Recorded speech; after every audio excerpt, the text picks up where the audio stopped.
Good morning. Welcome to the board meeting of the Board of Vocational Nursing and Psychiatric Technicians. This meeting is being held on Friday, February 10th, 2017, at the DoubleTree Hotel, San Diego, downtown, 1646 Front Street in the city of San Diego, California. I would like to call this meeting to order.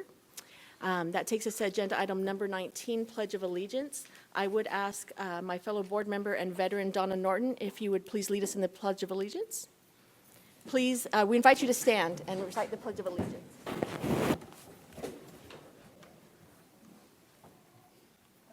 allegiance to the flag of the United States of America and to the republic for which it stands, one nation, under God, indivisible, with liberty and justice for all.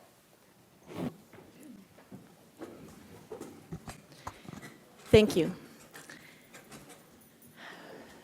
That leads us to agenda item number 20, introduction of board members and board staff. I'm Samantha James Perez, board president, for the next few minutes. Will the board members please introduce themselves, starting at my far left, Mr. Deerking. Good morning, John Deerking, public member. Donna Norton, LVN member. John Vertito, LVN educator. Good morning, Board Vice President and Public Member. Andrew Moreno. I didn't realize I didn't say my name. Samantha James Perez, and I'm a Psych Tech member. Tammy Mendoza, LVN member. Good morning, Bernice Basti Martinez, public member. Good morning, I am Todd DeBronstein, and I am a psychiatric technician member. Good morning, Eric Ma, public member. Thank you. Let the record reflect that we do have a quorum. At this time, I would like to begin staff introductions. You will notice that we have Ms. Cheryl Anderson, our acting assistant executive officer, on the dais with us today. She will be filling in for our executive officer, Dr. Kamika Brown.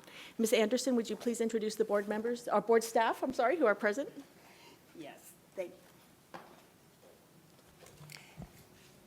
Thank you, Madam President. To my left, we have Jennifer Johnson, who is the Staff Services Manager in the Evaluations Unit. Jennifer Almanza, who is from the admin section.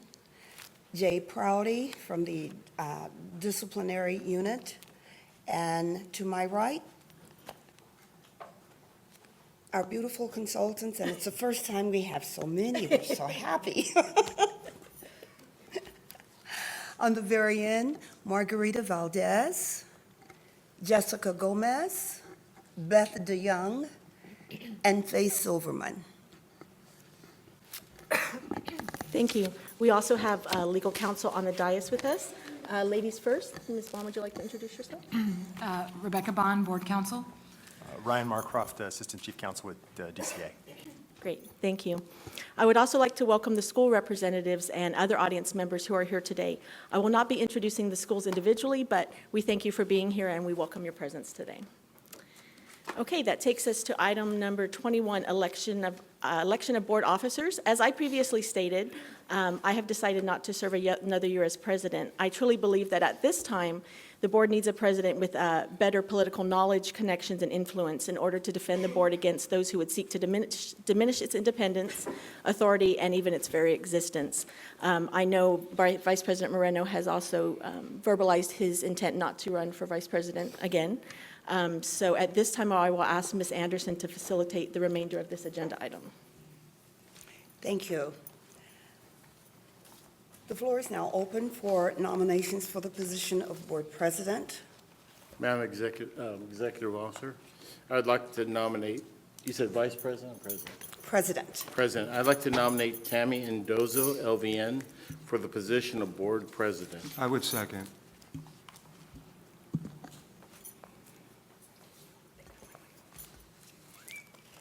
Are there any further nominations for board president?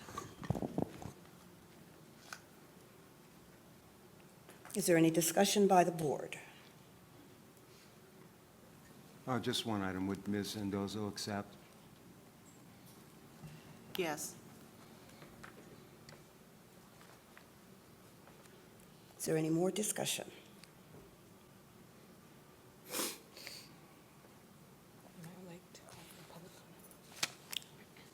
Is there public comment?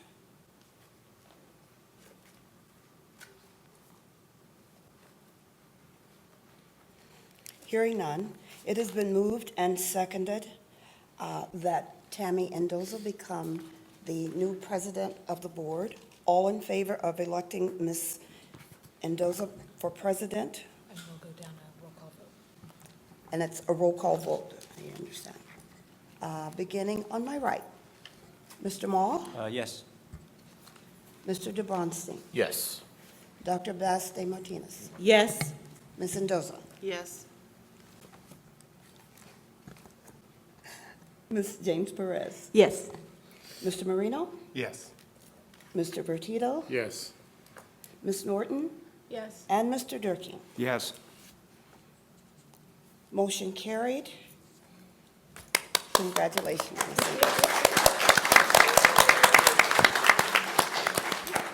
Would you like to say a few words, Tammy?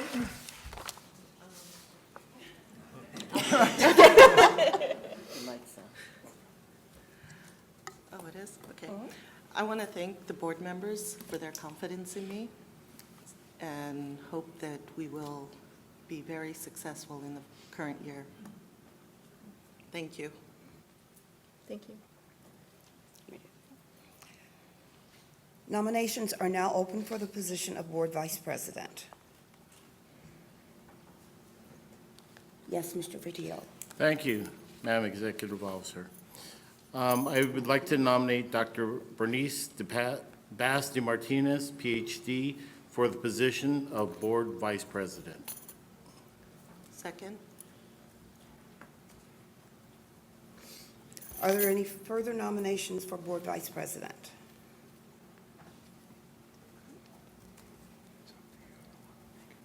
Madam Executive Officer. Yes. Assisting Executive Officer, I would like to ask if Mr. Deerking would be interested in the position. I've served with him on the Enforcement Committee and think that him, as Dr. Bass Martinez, would make an exceptional Vice President as well.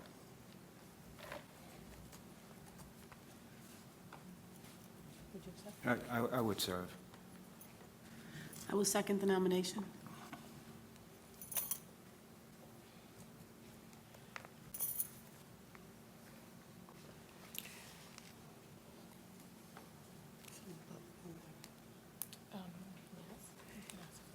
Is there any public comment?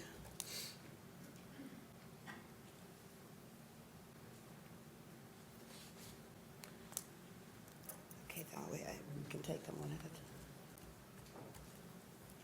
Good morning. Yes. Good morning. Bernice, you have shared a lot of your opinions, and you seem pretty qualified when you share those. I'm really interested to hear more about your history and qualifications. If you could share those with us? Do you have specifics that you're interested in without giving Well, a you full seem resume? really, well, you just, hearing you speak to us as audience and also healthcare team and education, like you sound like you have a lot of education experience. Like, what healthcare experience do you have? What education experience do you have? What, you seem like you have a lot of experience and knowledge in this sector, and that's, you know, you bring a lot to the table. And I guess a really good sounding board. So to me, you seem like someone who brings a lot to the table for this board. And I'd like to hear more about that. And then, Mr. Deerking, maybe you could share that too. But anyway, please, could you share? My pleasure. Okay. As far as context, I've been in the field of higher education, working at colleges and universities, all of which have had schools or either colleges of nursing or health and human services. And in some of those places. Thank you. Why can I do that? A piece you don't know about me, I was a kindergarten teacher. I can speak to the back of the room in a whisper, but you'll hear me. In those institutions and universities, I served in a role that had many of those health and human services areas report to me. And while I am not a licensed healthcare professional, in order to help those professionals, and in this case, faculty, do their job and do it well, I made it my business to understand what it takes to become licensed, or what it takes to maintain an accredited program, regardless of the accreditation body. Additionally, in some other locations, more recently, I've served as what's called provost in one of our state universities, which is the vice president for academic affairs, which makes you responsible for everything academically. And of course, you don't do it all, but you work with a team of deans, department chairs, faculty, students, and staff to make things happen. Healthcare, again, a piece you might not know about me. I actually did laboratory technician work at a time in my history, drew blood, did the chemical analysis, all the urine analysis, and what was related to it. That was before we had the great technology, and you had to mix the chemicals so you could get your blood readings.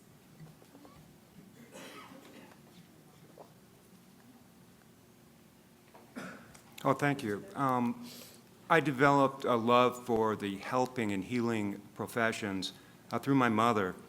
I think primarily, she became licensed as an RN in 1944. So she had a long, long history of healthcare. And, you know, her love of people and serving, it was communicated to me. So I kind of followed, and I became a CNA through one of our terrific ROP programs in about 1977, and I worked as a CNA for 8 years through school. And we all know that's one of the most difficult and challenging, yet rewarding occupations under the sun. So I really developed an exposure to love serving people. And I'm by no means an expert. I would say that I did accompany my mother through a lot of her CE programs, and rather than waiting around for 6 or 8 hours, I thought I'd sit in. And it was very, very enlightening, and it was just terrific. So then, when I finished school, I went to law school. I became licensed as an attorney, and I thought I'd continue helping out, and I did a number of disability cases, also very, very challenging work. So I've been licensed as an attorney since, 1994. And currently I work in regulation and enforcement with the City of Los Angeles. Thank you. Thank you. Any other public comment?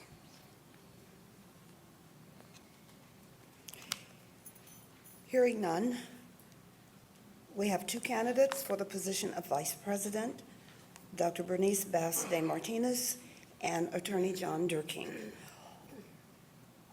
All in favor of elect... Sorry, I have a quick question, if that's okay? Sure. Yep, great.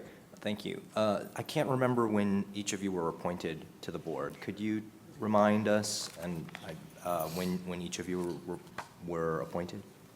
Yeah. I was appointed in 2015. I was appointed in 2016, February, for the unexpired term, and reappointed in June of that year. Okay. So this is board discussion, right? Is it okay for me to talk about this? So look, this is a, you know, I hate elections when it's uncomfortable and awkward. I don't want it to be that way. I will say though that I find both of you to be quite thoughtful, and either one would be an excellent vice president. I do think the time on the board is valuable, and being on the board longer is important. And in general, when you have two qualified people, I think this board needs just more experience, more now than ever, because of where we are. So with all due respect to you, John, I hope you understand that's why, at least why I'm voting. So. No, thank you, Mr. Ma.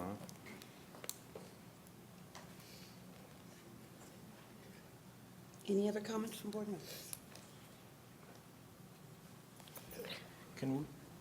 Yes. I think I want to gear this question kind of towards Andrew, but get responses also from John and Bernice as to the time commitment you found as vice president, and can you kind of make us aware and then allow both Mr. Durkin and... Sure, yeah, Okay, thank you, Mr. DeBonstring. So serving this past year as vice president, new to the executive committee, previously as a board member, there was some additional time, considerable additional time that is required of the vice president. I had the good fortune of serving along President James Perez, who included me in a lot of communication, and we had communication between ourselves and the executive officer frequently. So in that role, I noted that the time required of the vice president was substantial, but that's in part of the courtesy that the president granted in allowing me to be a part of that communication. I know that each administration can set their own agenda, as the president has that authority to do so. Ms. Perez gave me that opportunity to be a part of those discussions. And so I think with our current president, President Mendoza, it would also depend on her of what she would like the role of the vice president to be as well.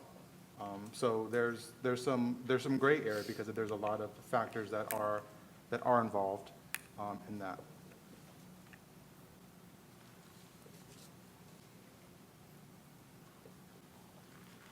Any other comments, board members?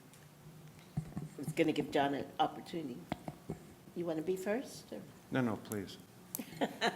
Thank you. If I understand correctly, the time commitment would be up to how this new administrator, president of the board, chooses to use her vice president, whichever one of us is elected.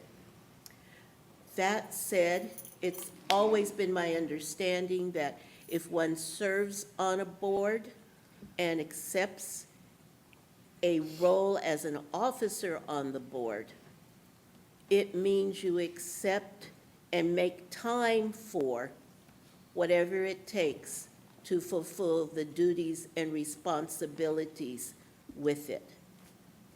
That said, I do live physically in the Sacramento area.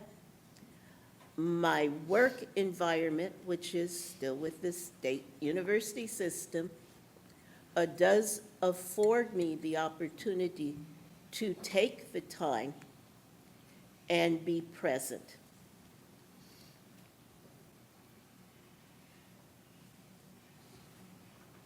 I would just echo Dr. Basti Martinez's comments as far as time availability. Any other comments from board members? I have one. Yes.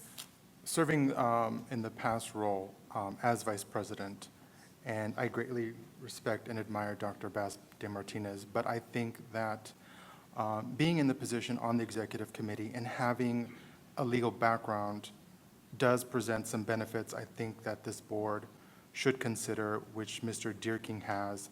I know from my experience, having knowledge of the law, studying the law, I think that would serve the executive committee well, given that many opinions come down to, well, what is the legal opinion of what the board does, and I think having his expertise would serve the board well. And I have seen him take the time out on the enforcement committee on his own to visit different agencies on his own. He volunteered his own personal time to explore some pertinent matters in terms of enforcement on the board, which he was not required to do. He did that voluntarily.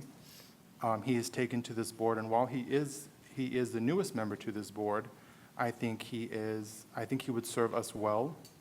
And I greatly admire him, and I think when he speaks, I appreciate that he's able to include legal opinion, which I think is valuable to this board.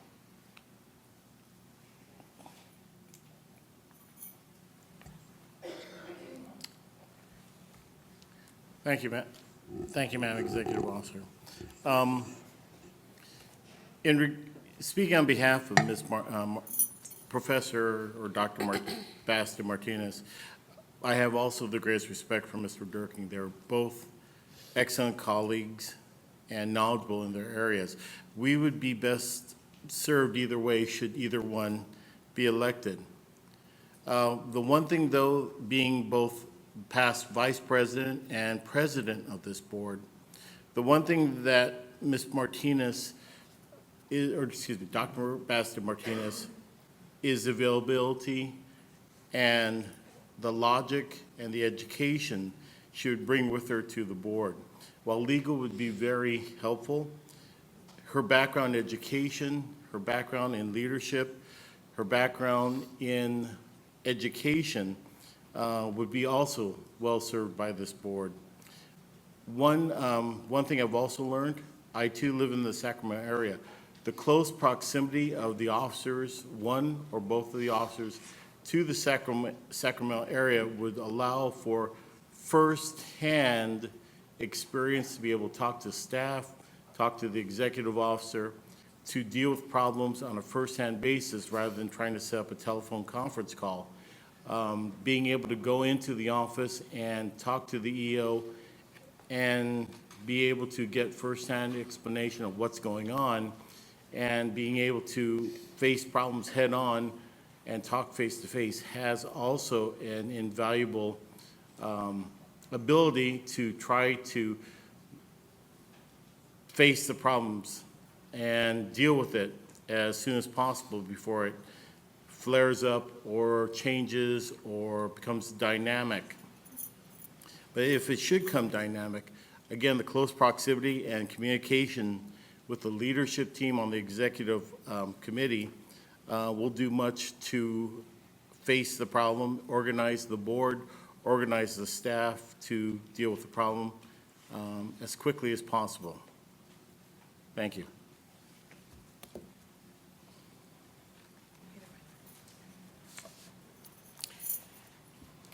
Thank you. We have two candidates for the position of Vice President of the Board, Dr. Bernice Bass de Martinez and Attorney John Durkin. All in favor of electing Dr. Bass de Martinez as Vice President?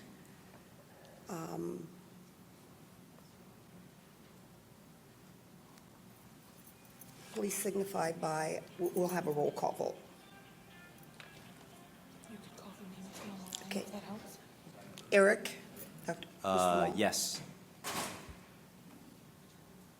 Mr. De Bronstein? No. Dr. Bass de Martinez? Yes. Ms. Mendoza? I have to say that I'm torn because I believe both would be great. Oh, sorry. I said I'm torn because both would be great as vice president. But I have to agree with John in regards to the close proximity to Sacramento. But I do believe that both would be good. So for Bernice, yes. Ms. James Perez? I think both are equally qualified, and enjoy both of them as colleagues. Is it an option for me to abstain? Sure. I think at this point I would need to abstain. Mr. Burrito? With great respect for Dr. Bass de Martinez, respectfully, no. Mr. Vertito? Yes. Ms. Norton? No. Mr. Durkee? In deference to our new president, I would vote yes. You didn't vote for yourself. Okay, five support, 3 no, and 1 abstain. So motion carried.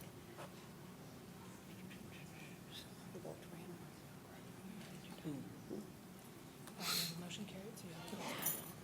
So our new vice president, Dr. Bernice Bass de Martinez. Thank you.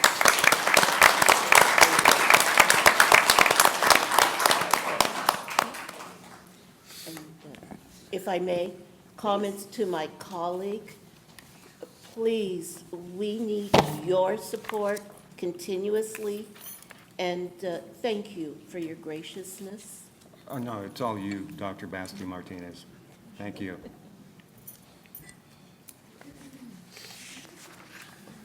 Okay, so on my papers, and traditionally, we would now move seats. And I see Mr. Ma nodding his head yes.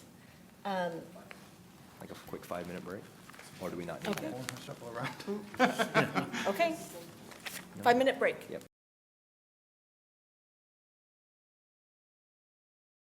And go back in session.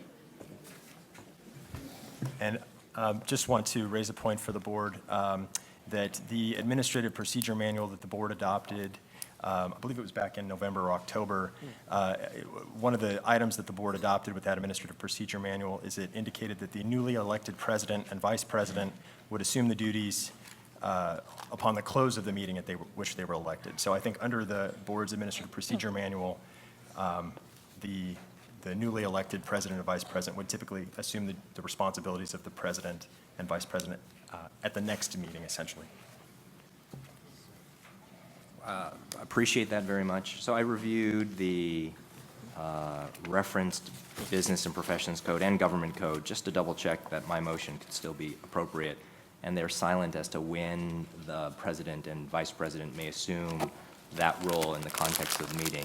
And so with that in mind, and in order to allow our newly elected president and vice president to assume those responsibilities, I move to suspend that procedure in the administrative manual. It will stay intact. We are not changing the procedure manual, but just suspending that procedure for this purpose. I move that we suspend that procedure to allow our newly elected president and vice president to assume the responsibilities immediately. I I second. second. Is there any public comment on that? Seeing none, any discussions by the board?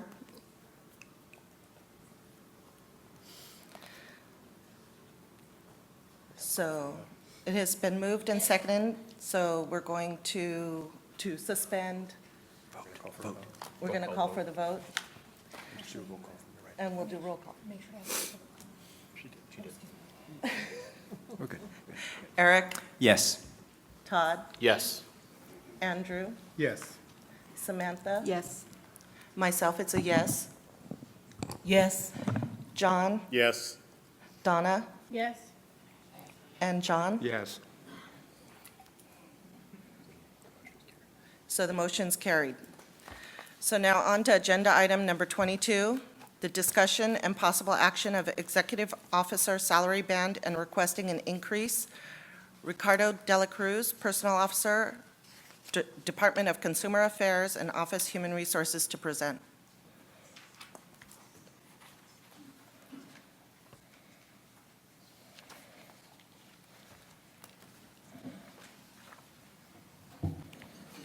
Good morning, members of the board.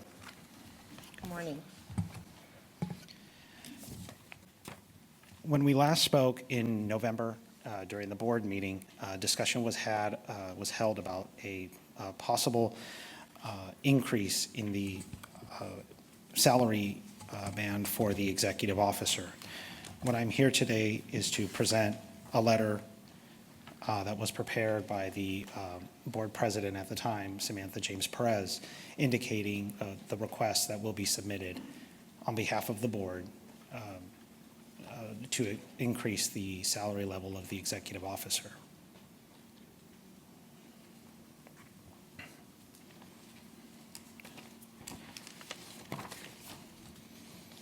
The board at this time can take consideration of this letter, make edits to the letter, increase or make changes or modifications to the letter in terms of the content, in terms of the percentage increase.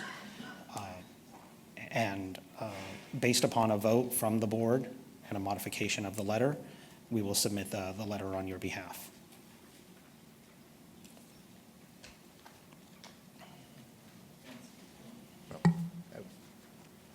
I have a question. Yes. When we refer to the annual minimum salary, I mean, it easily translates to a monthly minimum. Can we keep that base entry-level salary the same? If that's what the board desires, yes. Okay, that would be my desire, to change the letter to reflect that. Mr. De La Cruz, so I've seen the three boards as comparisons before. You refer to or what's referred to in the letter is the State Board of Pharmacy and the Medical Board. Can you clarify for me how many healing arts boards there are in DCA? About? Dozen? There's several boards that Board of Registered Nursing, Chiropractor Board, Dental Hygiene Committee, Dental Board, roughly, I'm unable to give a definitive Okay, number. fair enough. But there's, So how did you decide these boards as comparisons and not the others? some boards made less, so being that was the desire of the board to increase the salary band, I looked at what were the next boards higher. So I think that's my point. I'm making the point that I'd like to see where we are in the grand scheme of things. So we're presenting an intellectually honest argument to people. Like executive compensation across the country. I mean, I'm not comparing this position to CEO of Halliburton or something like that, right? But I think it would be helpful to see the context. And if we're looking at the top 5%, if we're taking only that cut, I feel like we are not thinking about where this salary is in relation to everything else. So I'm hesitant to move quickly on this. I'd like us just to make a really smart decision. And, you know, we've gone this far at this point, and I'm not saying I'm against the increase. I just want us to be able to be prepared to defend ourselves. If someone says, you're already in the top 10%, why do you want to now be in the top 8%? Do you see what I mean? So Yes. I'd like to request that we see more data before we make a decision, but that's my feeling. And if I could just, part of that, a couple things. First of all, I would just thank Mr. De La Cruz because I didn't write this letter myself. I mean, all by myself. It was a collaborative experience, and the data and the charts were actually provided by Mr. De La Cruz, so I appreciate that. And he did also work on the letter with me, so I wanted to give credit where credit is due. And also part of it is, in the letter I put both state and national standards. That's because when I was in Chicago for National Council of State Boards, I did talk to other presidents of state and ask them what they pay their EO. And what, in casual conversation, what I came up with was that we weren't competitive. Now, when I went back and tried to get the firm data on that, what I received was not what I expected to receive. It was, so the data and the research that I received was not really usable. So I failed in my part to get the national standards. And I can try to do that again, obviously, through maybe another route. But for time purposes too, I wasn't able to produce the national standard that I thought I would be able to produce. Even though I had it verbally, I wasn't able to get from the National Council the actual numbers I needed. So that was partly my responsibility too. So I don't want to put it all on Mr. De La Cruz. Just make the other point that, as a clarification, this process is looking at the band of the position. It does not automatically mean the executive officer would immediately get an increase. So again, I'm not against this necessarily. I just want us to be able to look at it. It could be a competitive mechanism to recruit and retain. I mean, all those things. But I feel like I only see one band of information, and I would like us to see the others, because let's suppose, and again, I think that's enough. So, thanks.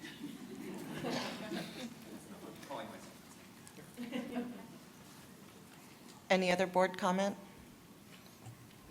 John? Thank you, Madam President. The one thing also to point out to my fellow board members is this salary cap has been in place for well over, frankly, since I've been on the board. Except for our cost of living, the executive officer has not had a significant raise in his or her position as our EO for the better part of a decade. So this is something that I think has long been overdue. And I think 10% over the space of 10 years for the first raise since then should be appropriate.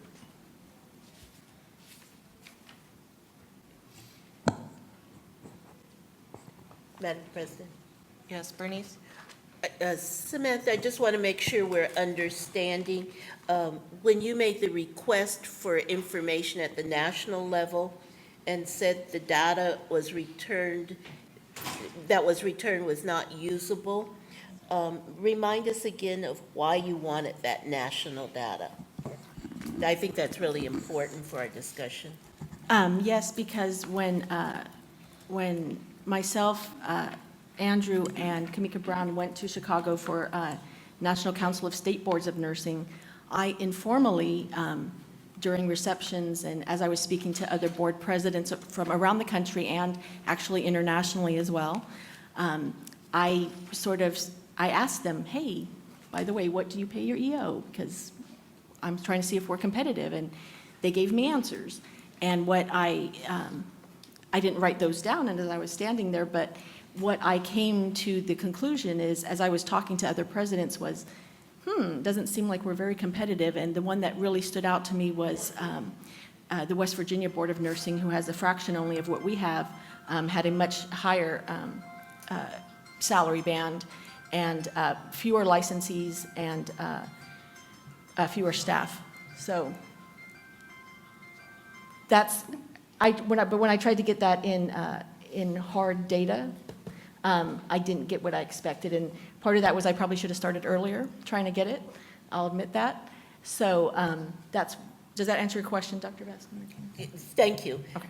Because for us to hastily vote, even though we do have this letter before us, it might be important to also include the information that Eric is referring to.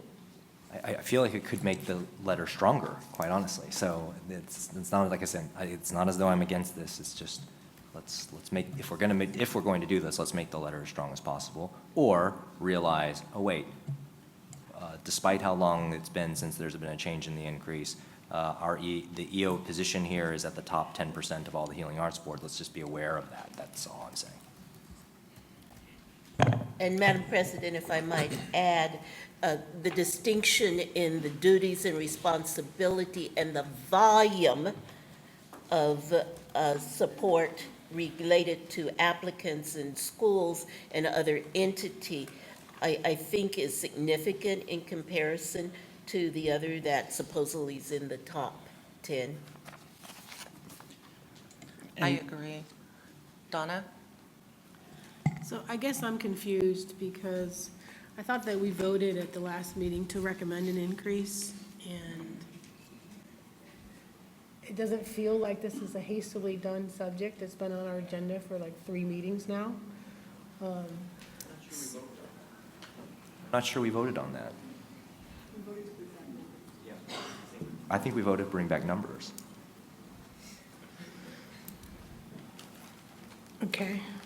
We don't have the minutes to, we don't have the minutes to tell.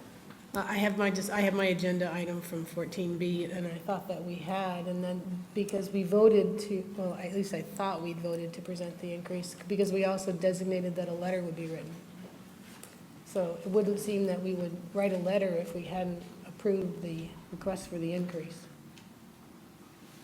That seems a little backwards to me. Todd? Ricardo, is this letter the next step? And then is it approved from here, or is there another check or balance or possible revision? So the process would entail that once the board approves the letter, I will submit it on behalf of the board to agency. Agency will then review the letter and make recommendations, maybe reach out to the board for possible clarification. From there, it will go to the administration for final consideration. So clarification from the next level, or maybe even a level above that, would Correct. come back to the board? Correct. Okay. And those, with each of those clarifications, or if this gets tabled to a future meeting, are you then required to come back? Or do you think the board has? I will report to the President Mendoza Okay. the status of the, And by agency here, you mean, would mean DCA, is that correct? no, agency, I mean Business Consumer Housing Services Agency. I probably just got that wrong. I apologize. No, that's okay. It's Business Consumer Services and Housing Agency. Okay, thank you. Any other comments? I just have to say that I would probably echo Todd's version. Instead of just raising both the minimum and the maximum, just add the 10% to the backside of it, to the maximum. The board can then make edits today to this letter through a vote here in open session, and those edits will then be incorporated into this letter. Okay. Public comment? Well, are there any specific edits that he wants to make? So I'm going to move to table this to give you an opportunity to get the research that I was asking for, and then we can bring this back at the next meeting. I don't know if I'll have a second on it, but that's my motion. Motion to table. Is there a second? Is there a second? Second. Any public comment?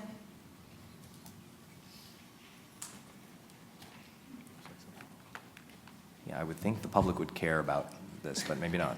Yes, definitely. Good morning. My name is Kim Floyd. I'm a director of nursing at Northwest College and also the president of CVNE. And I agree with Eric's comment. And also, I think that there should be more data presented before you guys make a final decision on the EO, the increase of salary. Thank you. Any other public comment?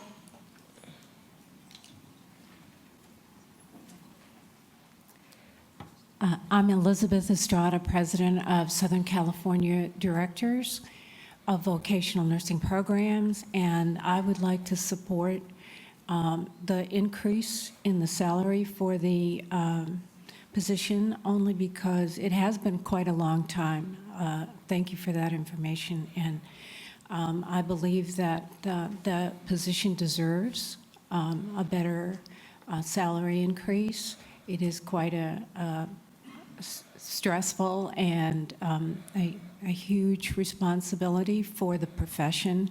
So we want to support that. Thank you.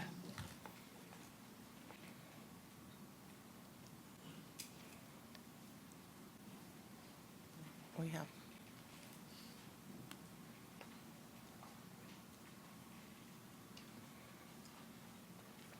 Good morning. My name is Vijay. I'm representing Sri Sai Krish Institute. I'm coming regularly to these board meetings. It took a lot of time, like 7 years, we are hearing the same thing for the increase. And this position need a salary increase and NECs. We don't want to go back again. Submitting a request of letter is taking more than 7 years.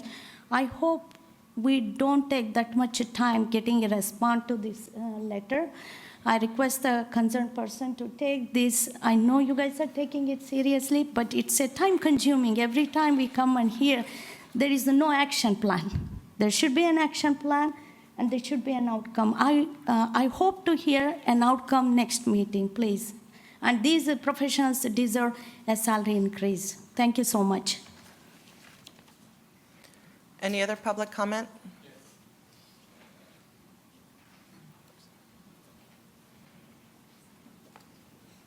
Ike Maneko with Advanced Medical School of Nursing. I don't want to sound repetitive, but given the tremendous amount of responsibility and the work that the EO does, I think this is a no-brainer.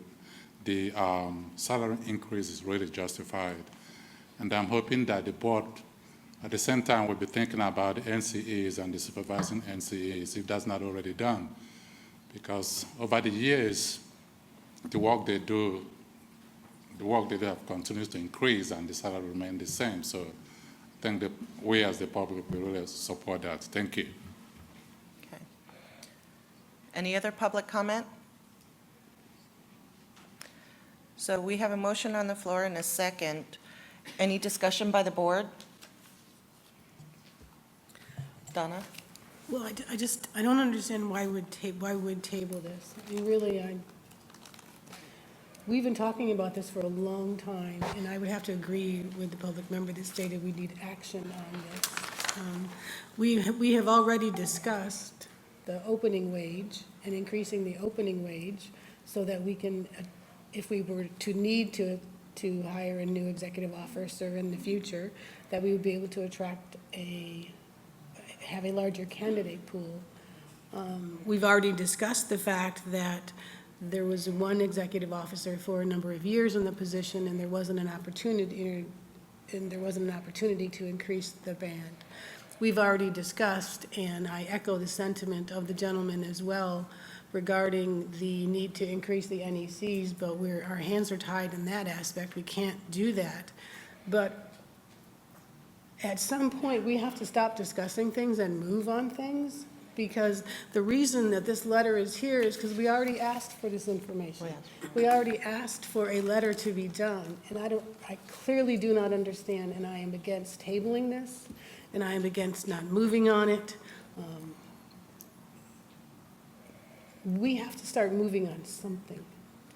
So my feeling about this is that we have one shot, one letter that has to be as strong as possible. And I don't feel like we have that data here.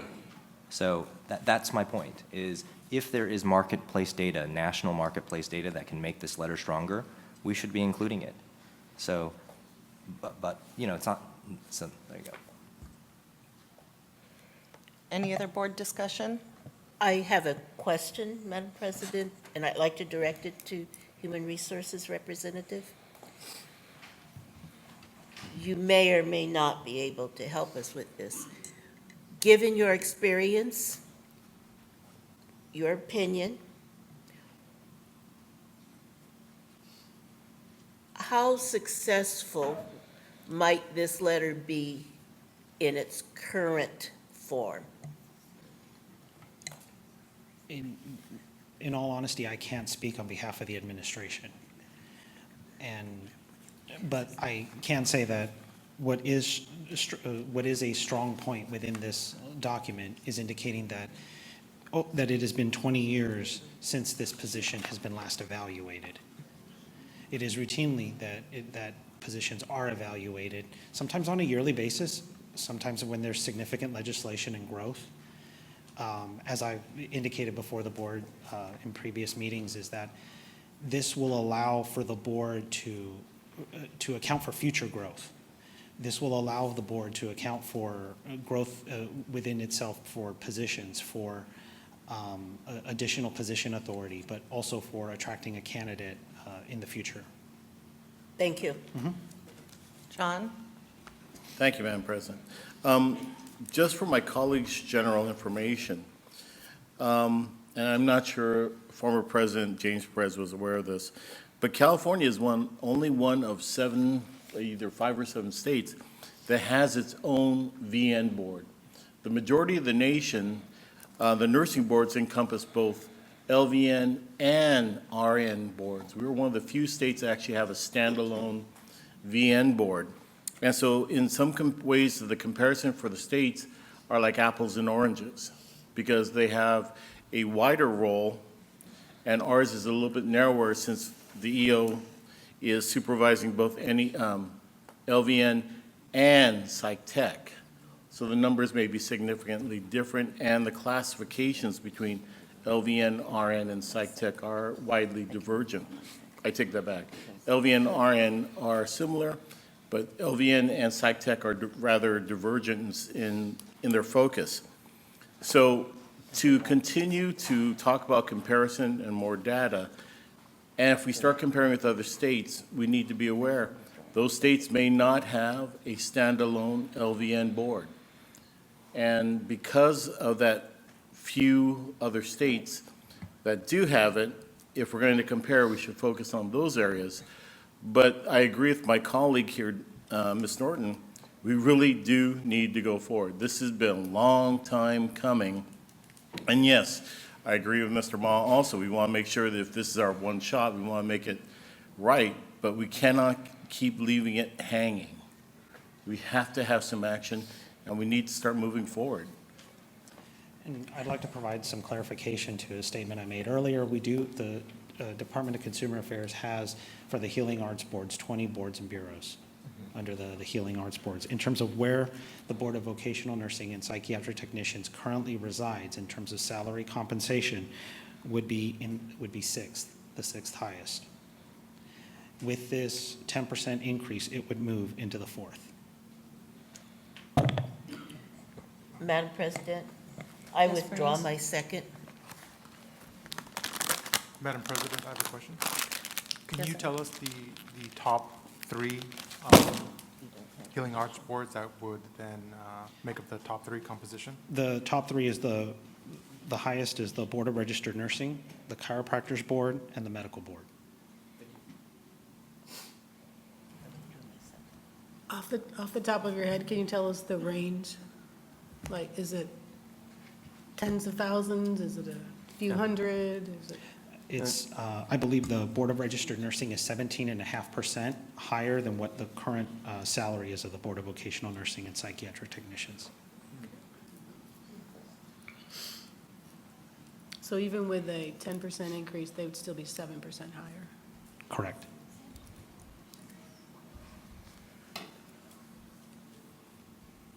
So if Bernice? So as I understand, as things stand, Mr. Ma made a motion, and Ms. Beste Martinez withdrew her second to the motion. So I guess, is there a second to the motion at this point?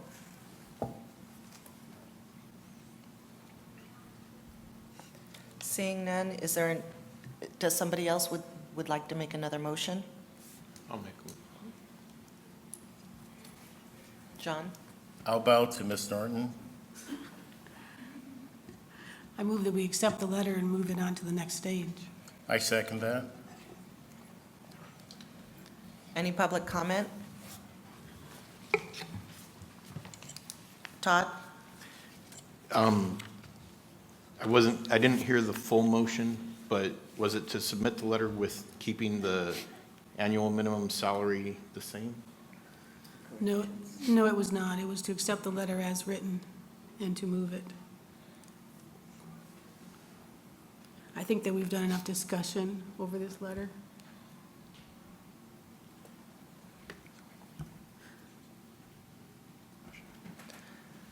So we have a new motion and a second. Any public comment?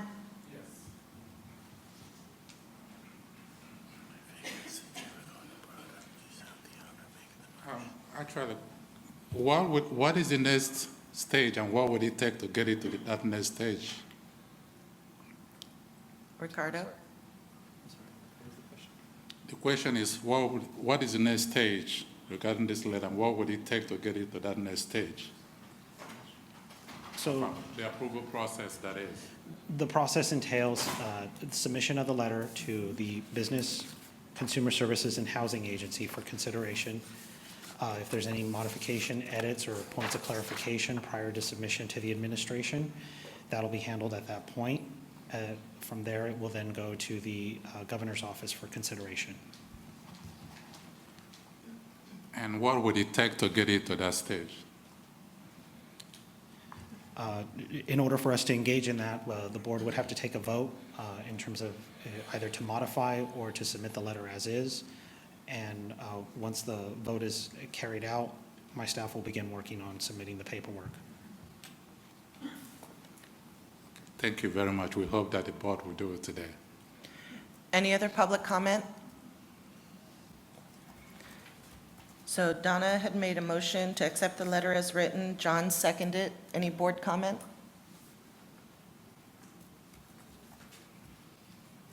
Seeing none, we'll take a roll call vote. We'll start on my right with Eric, No. Todd, Yes? Andrew, Yes. Samantha, Yes. myself is a yes. Bernice, Yes. John, Yes. Donna, Yes. and John. Yes. So it's 8 to 1 in favor. The motion carries. Members of the board, as soon as I return back to the office, I will get started on submitting the paperwork. Madam President, I will include you in any communication and any updates as they become available. Okay, thank you. That takes us to agenda item number 23.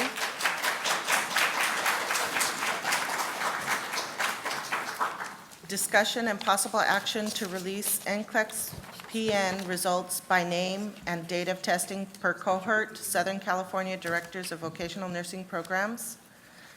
Any representative from there? Thank you. I'm Elizabeth Estrada, and I'm honored to stand before you as president of the Southern California Directors of Vocational Nursing Program. And we represent about 70-plus colleges in California. And recently, we have connected with the Northern California directors and have had several group conversations about the issues so that we're fully aware that our issues are handled and concerned by the entire state. So we wanted to come to you with that information, that we have agreement from Northern California directors and Southern California.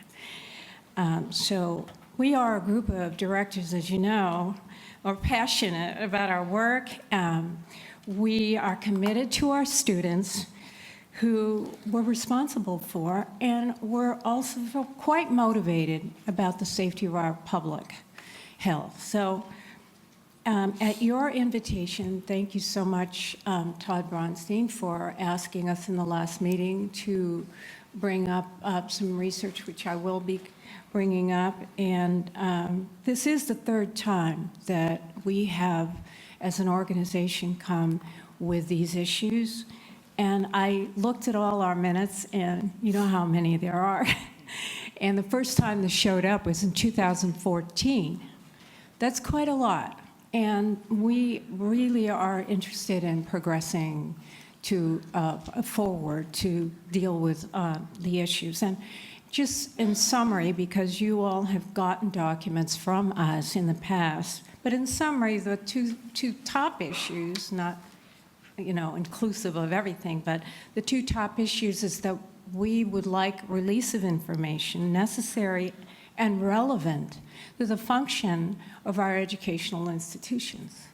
And then the second issue, of course, was presented in the past, was a policy that we'd like to work with you on in getting our students to be required to test within 6 months, because all the data has shown that if they do test earlier, that their results are going to be better. So we're concerned, and we want to be collaborators with the board in improving the results in California.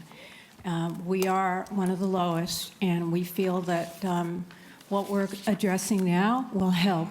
Certainly not the answer, but it will help in improving our results. And looking at the number of colleges that we've had to deal with, and by we mean the group of directors and the board. In 2009, we had 219 colleges approved. We fast forward to 2015, and it went down to 147. And now I'm not sure exactly the numbers, and you might enlighten us on that, but I believe it's under 100. So not only do we have the lowest pass rate in the nation, but we are losing schools that are producing the nurses that the public so sorely needs to help them improve their health and maintain their health. And as we know, there have been on occasion wrong assignments of students to schools for their failure. And if it's a small cohort and the numbers are small, it could be devastating to the results of that school, especially if they're on provision. And let's say there are only 3 testing and 1 fails. We don't know who, then it can close the school. And you can see from the numbers of schools that have closed in the past that there may be a factor in closing those schools. So at the suggestion of the board, and we believe from the last meeting that the board's very sincere in wanting to work together, and that's why I'm thankful that we still have the communication so open. So we went on a fact-finding mission, and we're advised by other states, no less than 40 states' boards that we have gotten information from, and they will provide the information that we're asking for if they are asked for it. And some charge and some don't. They provide it for free. Indiana, for example, not only do they give you a pass or fail and student name, but they give specific subjects so that we can identify where the weaknesses are, what subjects are weak. And we can, number one, if they failed, we could help them. Number two, we can look at our curriculum. And if we get enough data, we can know, okay, we need to beef up this particular subject or this particular area of practice. So I believe that we could work together to get this change happening. We need your help and your support.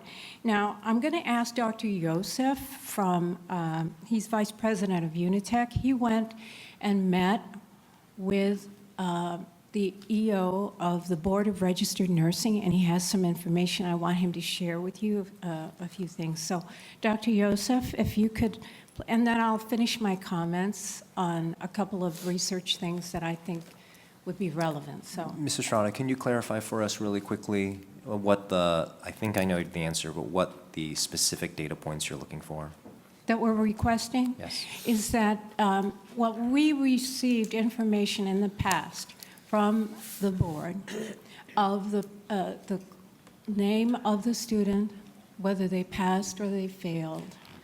If that's the minimum we need, I mean, obviously it would be nice if you were able to give us the areas of weaknesses in the different areas so that we could address it directly with our students. Because we care, even if they've graduated and they've failed and it doesn't affect our statistics, we're morally responsible to help these students who fail, right? I mean, there's no argument about that. So sorry, And we the wanna name, help. you want to name and pass fail, area of weakness. Anything else to highlight in terms of data point? An aggregate of the students as far as the number and areas of failure and success. And can you tell me whether any other board does this kind of thing in California? Does the Board of Nursing, for example, do this? Yes, the Board of Nursing, and I gave you in one of our meetings a copy of the information with the names didacted that gave the details, and I believe you have that from, and I mentioned Indiana. We can pull that up if you want, but I can pull it up. Thank you. Good morning. My name is Abdel Youssef, and I would like to first thank the board for having this item on the agenda so we can move forward with this. I would like to say that I had a meeting with the executive officer of the Board of Registered Nurses in California, who they provide the name of the students who pass or fail first time and second time. And This is a huge value for nurses, for our students, and for our schools. Because if we are able to know who pass or fail, we can do more regression analysis. We can link it to the admission test. We can see if a student who's passing, who's failing, and how they've been performing throughout the curriculum, and how they ranked when we select them for admission. Currently, what we receive from the BVMBT, it's only certain numbers, not even the cohort they took the test at, or when did they graduate, which is very basic information that will not do anything. It will not help us in doing all these analysis, because we teach our nursing students evidence-based practice, and we have to do evidence-based education. So our decisions as schools has to be data-driven, but we don't have data. So basically, we do our own data collection. We try to seek input from students, but not every student come forward and provide us if they fail or not. And that will delay the whole process of them becoming licensed. And as Ms. Strada said, like we as faculty and as nurses, we are accountable for the public health and public safety. At the same time, we're accountable for our students' success. And we promise them to come forward and become licensed. That's what we promise them when we enroll them. So when I had a meeting with Dr. Joseph Morris, who is the executive officer of the Board of Registered Nursing, and he mentioned to me that they are in a dialogue with NCSBN, the National Council of State Board of Nursing, and Pearson, to try to come up with something that's going to help other boards with that. So I would like to encourage the board to reach out to the executive officer of the Board of Registered Nursing, so that way you can collaborate, see where they at, and how can we move from here to be able to receive the names. And I would ask also Mr. Eric if you can add the date of the test too, because Mrs. Strada said the names, but we need also the date. If we can get the date, because we know when did this person pass or fail, how long it took them to take the test, and how did that affect their passing or failing, that is going to be very helpful, for the schools. And I see in the audience here, we have a good representation of students and, of course, faculty and program directors. And we can ask students or faculty if they're supportive of the school receiving this data, and see if they are, I know we don't have time for everybody to speak, but if we can see like maybe standing or raising hands saying you're supporting this as a students, as program directors, as faculty, who's in support of receiving this data. Because it's all about the students, and that's why we're all here. And of course, the patient and that. So thank you, thank you. Donna? Wow, thank you. Okay, well, I Ms. Estrada, hold on want just to a minute. close some comments and to, basically with the previous discussions we've had about the possibility of legislative change being necessary, we understand that. We've been looking at that. However, we believe that there is currently laws and regulations on the books that are in place already that allows that the necessary information can be released. This, I'm just going to quote for the benefit of the students and our public, just the 3 paragraphs that I'm referring to that I believe the state boards across the country are using. And it is the Civil Code, Section 179824, regarding the disclosure. Quote, an agency shall not disclose any personal information in the matter that would link the information disclosed to the individual to whom it pertains unless the information is disclosed as follows. A, to the individual to whom the information pertains. B, with the prior written voluntary consent of the individual to whom the record pertains, but not only if consent has been obtained not more than 30 days before disclosure, or in the time limit agreed to by the individual in a written consent. C, to duly appoint guardian or conservator of the individual or a person representing the individual if it can be proven with reasonable certainty through the possession of agency forms, documents, or correspondence that this person is the authorized representative of the individual to whom the information pertains. And lastly, D, to those officers, employees, attorneys, agents, or volunteer of the agency that has custody of the information if the disclosure is relevant and necessary in the ordinary course of the performance of their official duties and is related to the purpose for which the information was acquired, unquote.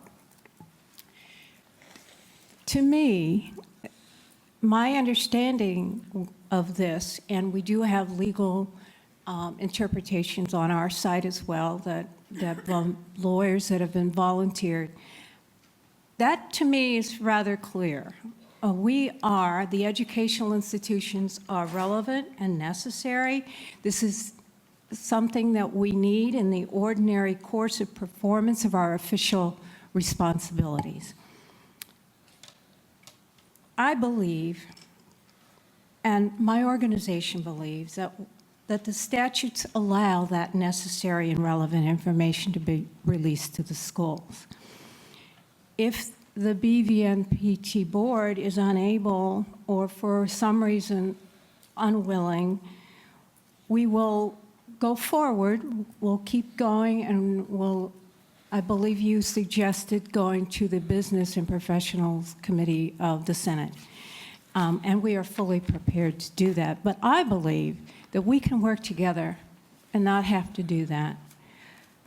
I don't believe we have any breach of confidentiality. As you can see, so many boards do cooperate and provide that information to the schools. So again, I want to emphasize that we are requesting that the board decision, for a board decision to provide that necessary and relevant information which we just discussed. And in closing, I want to emphasize our interest in working with the board in collaboration, and we look forward to a strong relationship in providing the best education we can to support our students and for the safety of the public. And lastly, Samantha, we want to thank you for your work in the last years. That we appreciate the open communication with you and the board. So, thank you.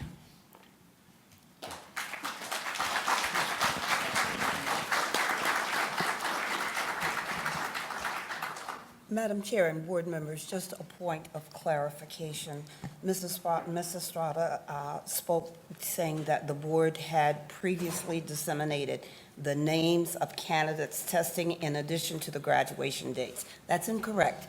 This board did not disseminate names. We did disseminate data that included the graduation date of the individuals who tested, but that's it. And that was stopped at the direction of legal counsel. I have a question. A comment? Donna first. Donna? So I spoke in support of this the last time that you were here. I do believe that it's vitally important in order for you to do your job, as the gentleman spoke about, needing to teach where the testing is falling down. I think we find ourselves as a board, at least I find myself confused. Because while I'm in support of this, and I think it's vitally important, and as everyone stood up today, as well as when we were, I think 2 meetings ago, this is another topic that's been on our agenda forever, when the students spoke at that time in support of this. Despite all of that support that we have, we've also received numerous information regarding the fact that for whatever reason that we cannot release this information. So we really do find ourselves at odds. And I look to legal to say, what is it? It does seem that if the BRN can release it, that's the state of California. If they can release it, then it would seem that they're subject to the same laws that we are. I can certainly see where other states doing it would not come into play, except for the fact that it's valuable, because that's another state, and California is California. So I guess my question is to legal. I mean, how do we move forward with getting this getting this changed? A couple things to break down for context, I think might be helpful. First, you're right. As far as other states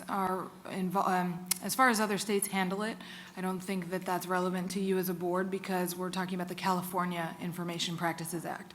So I think that's step one. Is you're right. We're looking at California, and then as far as within California, the opinion of this legal office and the Department of Consumer Affairs has been that disclosure of personal information of applicants is prohibited under the Information Practices Act. I can't speak to what other agencies within the department do or don't do, or what they evaluate. I can say that as of the last few months, they are also aware of the same advice. And also as far as what conversations other agencies have in terms of addressing this problem, I can't speak to that either. So if there's ways to begin to address it, and for example, whether it's waivers or other allowances that the IPA does have, then that's a different tactic. But as it currently stands, disclosure from the board, other agencies might be in a position, not other agencies, but in other words, other entities who have this information, they might be under different parameters. But as a California agency subject to the IPA, disclosure of personal information of applicants, not licensees, of course, is the legal opinion of our office for over 10 years, if not longer, is that is prohibited. So the board can look at different angles within that context and decide what it would like to do. So does not the BRN fall under the same umbrella of the DCA and the same Information Practice Act?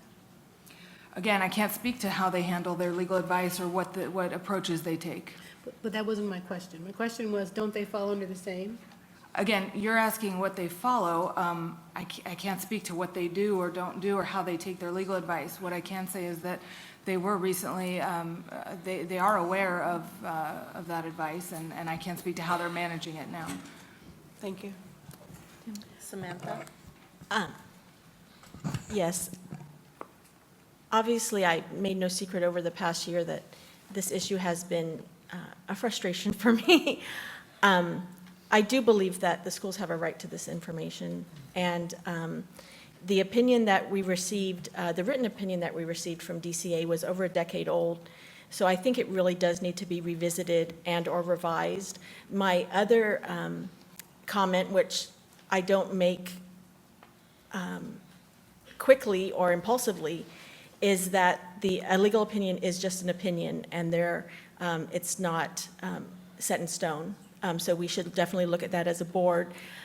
The Southern California Directors of Vocational Nurse Programs have clearly cited passages in the Privacy Act where an exception can be made. Ms. Estrada has done that twice at a board meeting. It's obvious that there is a mechanism, there is some way that it can be done. The information of whether you pass the test or not is not more sensitive I don't know for the public members of the board, these schools, to get you in school and get your funding and get everything that's goes along with that, these schools have your social security number, your mother's maiden name, your address, your phone number. I mean, they have more information on you than the IRS. And just the fact of whether you passed or not is probably the least sensitive of the plethora of information that they have on you. We also hold the schools accountable to follow up with these students. We say, your students are not passing. Have you contacted them? Are you doing a review with them? But we're not telling them who the students are.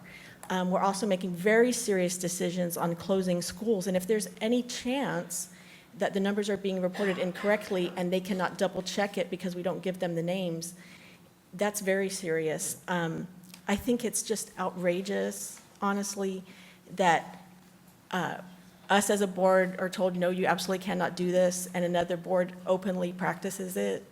I just think it's ridiculous. So I know that that legal decisions come from higher above than, we have here on this dais, but I just think it absolutely should be either revisited, revised, or this board should consider whether it's the opinion that we want to accept, because it's obviously been stated how this can be done.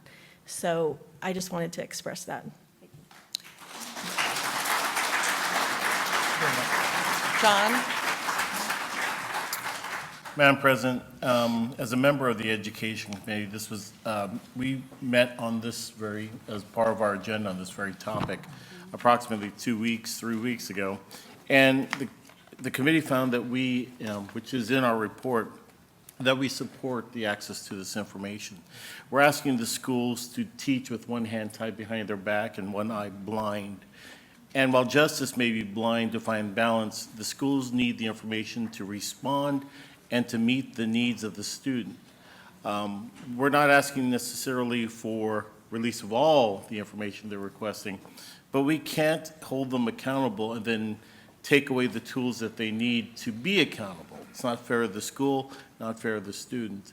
So I personally, as the nursing educator, do support that they need the information in order to be flexible and meet the needs of their students and meet the needs to change their curriculum, because it's not fair to them that we hold them accountable, yet we withhold the tools they need to be accountable.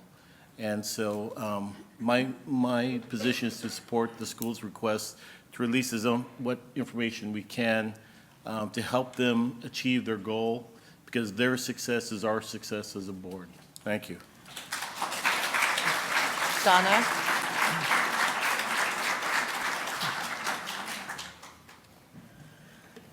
So I was just wondering if the directors of the schools could poll your students. I think that if we had data from the majority of the students saying, yes, we want you to release this information, and you could bring that back to the board, it would help us, it would support us in being able to move forward with essentially what you're asking us to do is to disregard what our legal advice has been. So I think that that might help us in support of this topic, as well as perhaps we do need to seek a sponsor for changing this in whatever fashion that it is. And I don't know what that is. I don't pretend to be a legal scholar, but I do think that this is important enough that we need to move on it.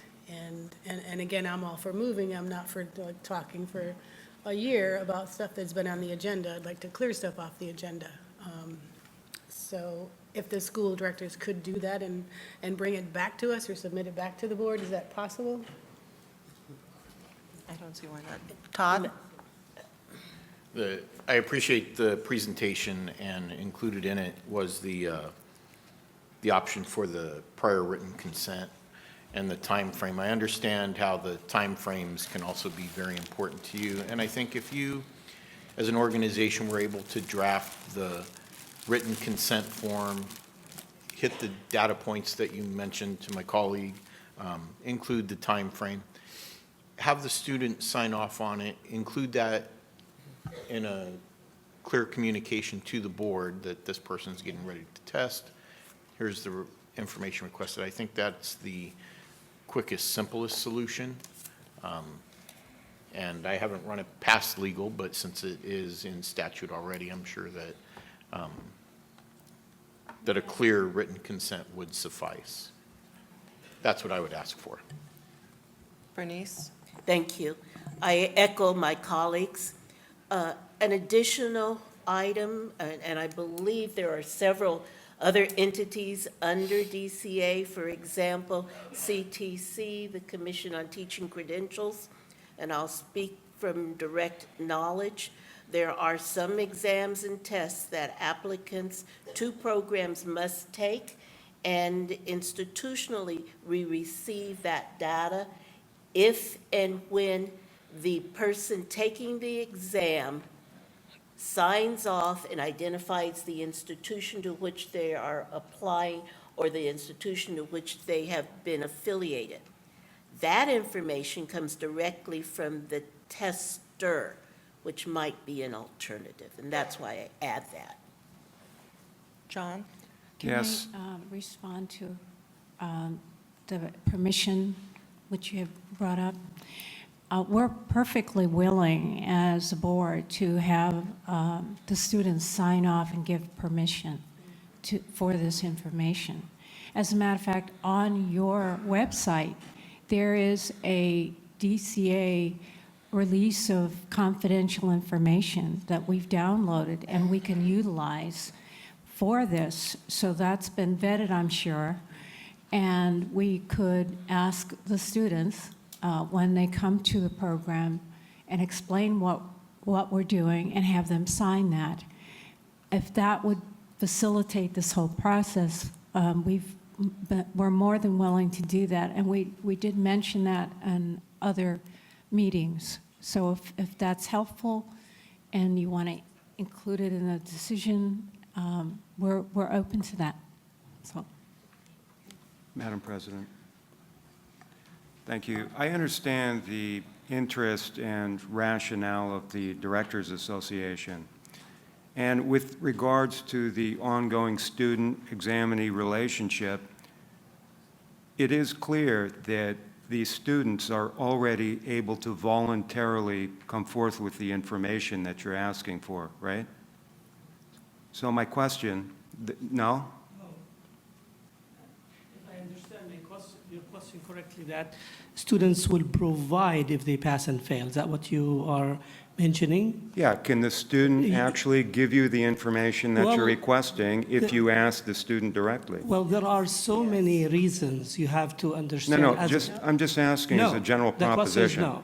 So I'll explain to you why. No, let me just ask the question. Sure. You have a student who takes the examination. Isn't that student free to offer up to you the results of that examination? They are free to offer it, but not all of them offer it, especially the one who fails. Right, well, those are two different questions. Sure, My question was, based on your relationship with a student, could that student voluntarily provide you the information? It could. So my question then, it's somewhat rhetorical. How and why could or should this board take action on a matter that's already within the control of the schools? It's not in, do you want me to answer this? It's not in the control of schools, it's in the control of students. What's in the control of the relationship? Because So- students in some cases, and I'll give you examples, some students when they fail, they get this, of course, they're gonna get frustrated. Some students, culturally, they cannot come forward and say, I failed, and they just disappear. And they don't even provide any information. And then we even call them because of different variables, culture, and other things that makes them not feeling well to come forward. But if we have the information, then we can reach out to them and say, here, we have a remediation plan because we need to help you. I just want to share a comparison, and I want us to reach there. Like when I met with the executive officer of the board registered nursing, the board registered nursing in California country at a pass rate of 88.6, which is the top in the nation. Because of the free information or the flow of information from the board to the schools and the work together, and we're willing to put all this work together. And we in the BVMBT And I know a lot of it is on us as schools. We're not ranking enough as to the other states when it comes to the NCLEX PN pass rate. I just wanted to speak to this. Oh, I'm sorry, Dr. Catherine Silkey. I used to practice in Nevada as a DON. I'm a DON here now at Glendale Career College. Nevada, actually, their NCLEX rates were at the bottom for the country for many years, and they then got these full reports, which includes the cohort, the date the student wrote, whether they passed or failed, and subsequent writings should they have failed. What's important to note is the information that is provided by these reports that lists, like in PEDS, this particular section was the student failed, or in OB, the student did very well in this section. So it gives you specific data where you can evaluate your faculty who taught those subjects, you can evaluate your curriculum gaps very readily, and the student cannot come back and tell us where they were weak or strong because they're not supposed to. Legally, they sign that they are not to divulge any of the questions or information they are tested on. So they can't legally give us that information. So Nevada is now, I believe last year, they were first in the nation with their NCLEX rates. This also helps us so much in terms of NCLEX preparation for them to do the test. If we can fix our curriculum, it helps the ongoing students that are coming after them. There's just so many positive reasons that this information can help all the nurses and, of course, the patients that they care for. It's so many other states already do this. And as you said, your registered board here in specific to California does this. So again, we can't get that information from the students. If they fail, we never hear from them again, quite frankly. If they pass, and sometimes they'll let us know, Yahoo, that's great. But it doesn't help us in terms of that information about curriculum gaps and evaluating faculty who teach specialties. May I ask a question of legal counsel? Please do. My question is, should this board release information regarding examinees and test scores, would that information be a public record? Well, lots of things are public record that are possibly still exempt from disclosure or prohibited from disclosure. So more to the point, I want to make a clarification about your question to the member of the public. The California Information Practices Act is specifically designed to protect individuals about the scenario in which you're describing. So in other words, if a member of the public, an individual who's not licensed by the board, an applicant, does not want to give out their personal information, whether it's to your school or anyone else, it's not the purview of a California agency to then give it out for them. So it's a legal opinion designed to protect the board so that if that information is divulged and then that individual whose information has been divulged, along with perhaps other individuals, decide to sue the board, then the idea is a legal opinion is designed to protect from that scenario. The legal opinion was also from years ago, but we don't release old law. The law still is accurate and up to date.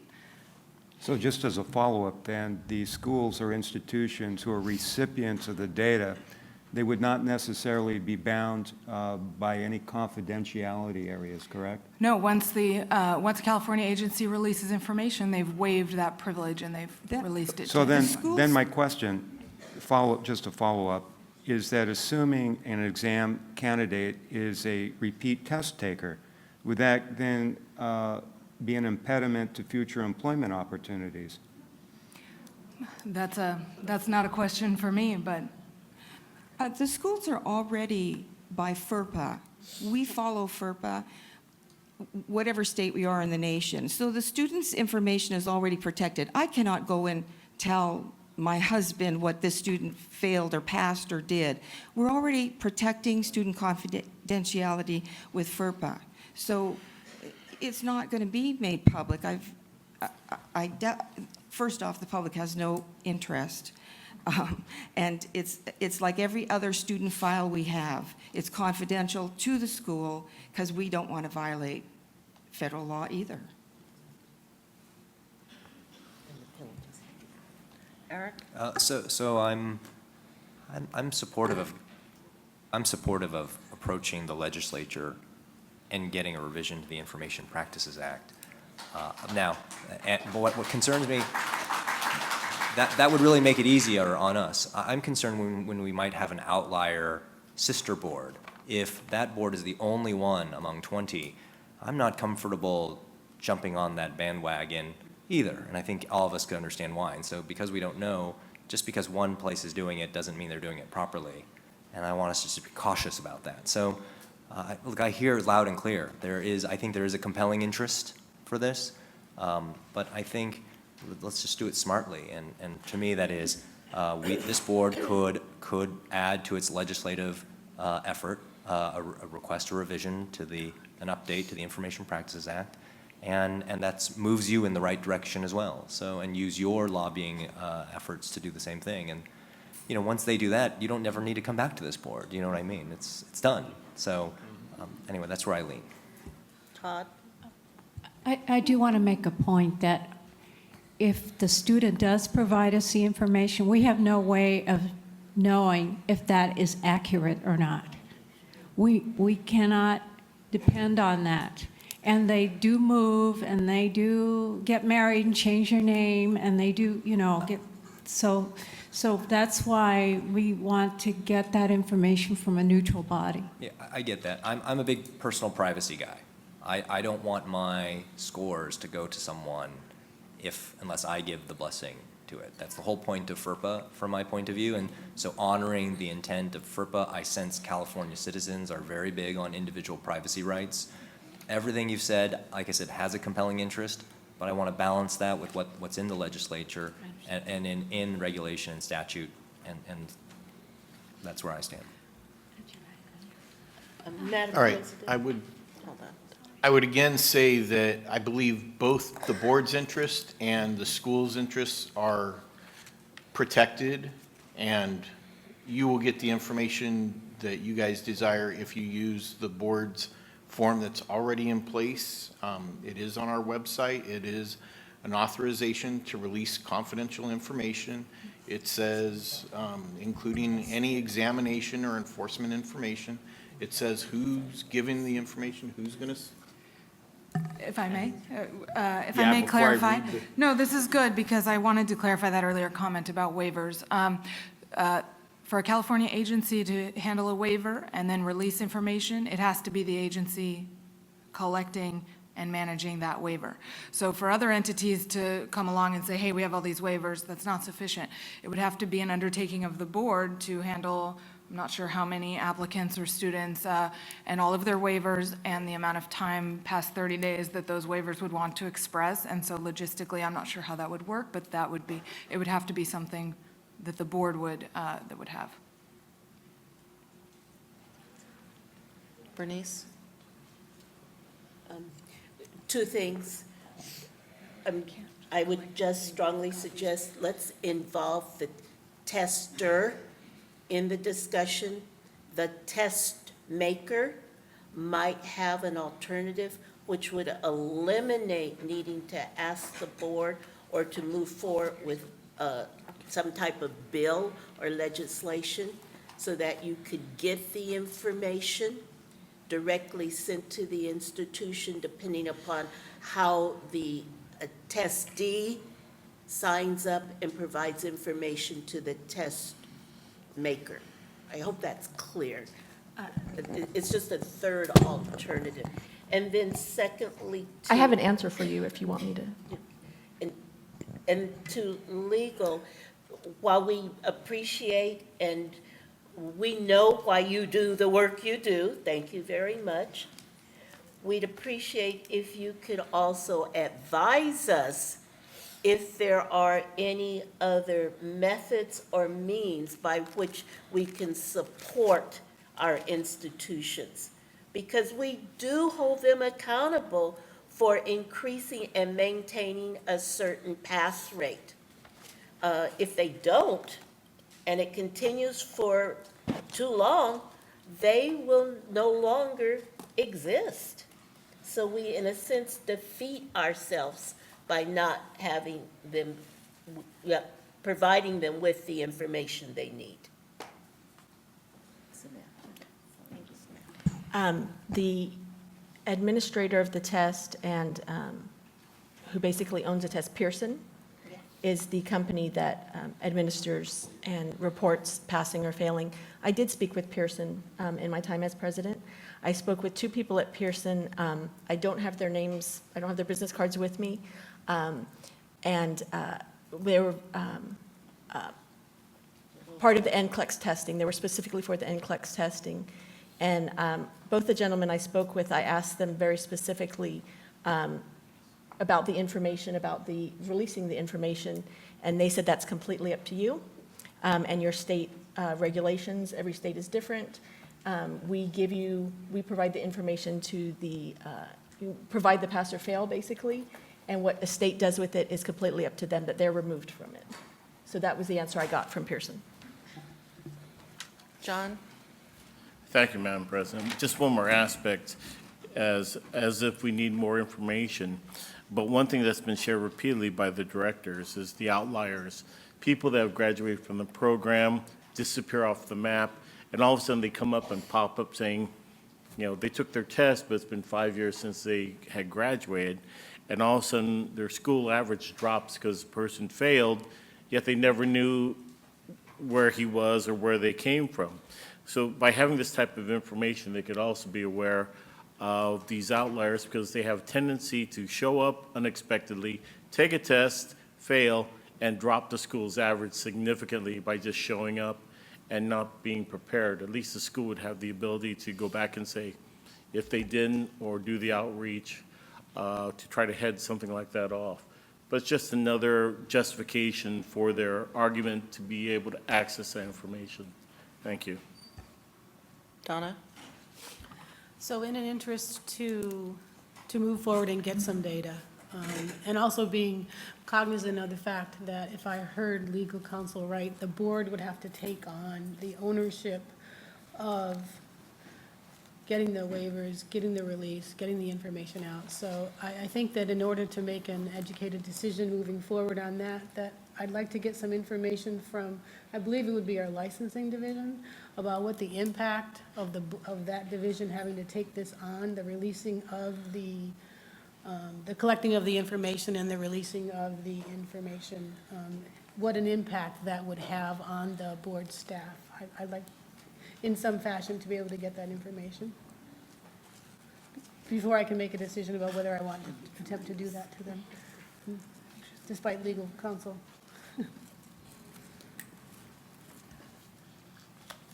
Given the number of candidates that we have tested annually, that would be a huge undertaking. And it would certainly lengthen the amount of time between the time we receive the data and the time that we disclose it to the population. So is there a way to, can you differentiate for us? Because I'm assuming that we handle a certain portion of it now because we have the candidates and then we have the testing and they have to get matched, so. The problem, as I see it, is we would then have to, prior to releasing the data, we would have to go back and ensure that we had the actual release Right. That's the from result. each individual candidate prior to finalizing any data to go to the school and ensuring that whatever release document has been cleared through legal. And that would be tremendous. So would it be possible to have a time study related to that? Or your best guesstimation? Something, anything? Not today. Not today, no, that's why I'm bringing it up, so that we can Yeah. have it for a future agenda. We can certainly look into Yes. it. John? Just, I don't know if this will save, but what information can we release? One of the things at the very minimum would be the cohort graduation date. Excuse me. Is there anything prohibiting from releasing that basic information so at least the schools could get an estimation of what class did this person come from? Because it doesn't release anything personal about their class, this individual, other than the class that they graduated. What I'm looking for is there a shortcut that we could work within and still provide them some information to begin their evaluations? So you can always release data to the extent that it is anonymized and not indicative of that individual's personal information that would link to them. And one of the problems that we've encountered in the past, and the reason that you've been advised the way that you have for a number of years, is that sometimes basically your cohorts are so small that you can effectively determine who the individuals are. So in the interest of protecting the board, the advice was, well, that's disclosing personal information at that point. Can I say something? In regard to Ms. Norton's question about how can the board collect these authorization forms, and I know that the legal counsel said the board has to do that, not the schools, to be able to provide the information. My question is, if the board work with Pearson to collect those forms at the time of testing, is that considered legally satisfactory? Not the schools, because everybody, when they go to test, they, get, their IDs and all that, then they go into acknowledging several policies and forms and procedures. At that point, if that form is uploaded as part of the process, and then the student, before taking the test, they authorize, then it does not come from the board, it does not come from schools, sorry, it comes from Pearson to the board. Is that will satisfy the legal requirement for the board to release that information? So we, of course, are, from the legal office, I myself, we're of course willing to provide legal review to any kind of policy suggestions or possible approaches.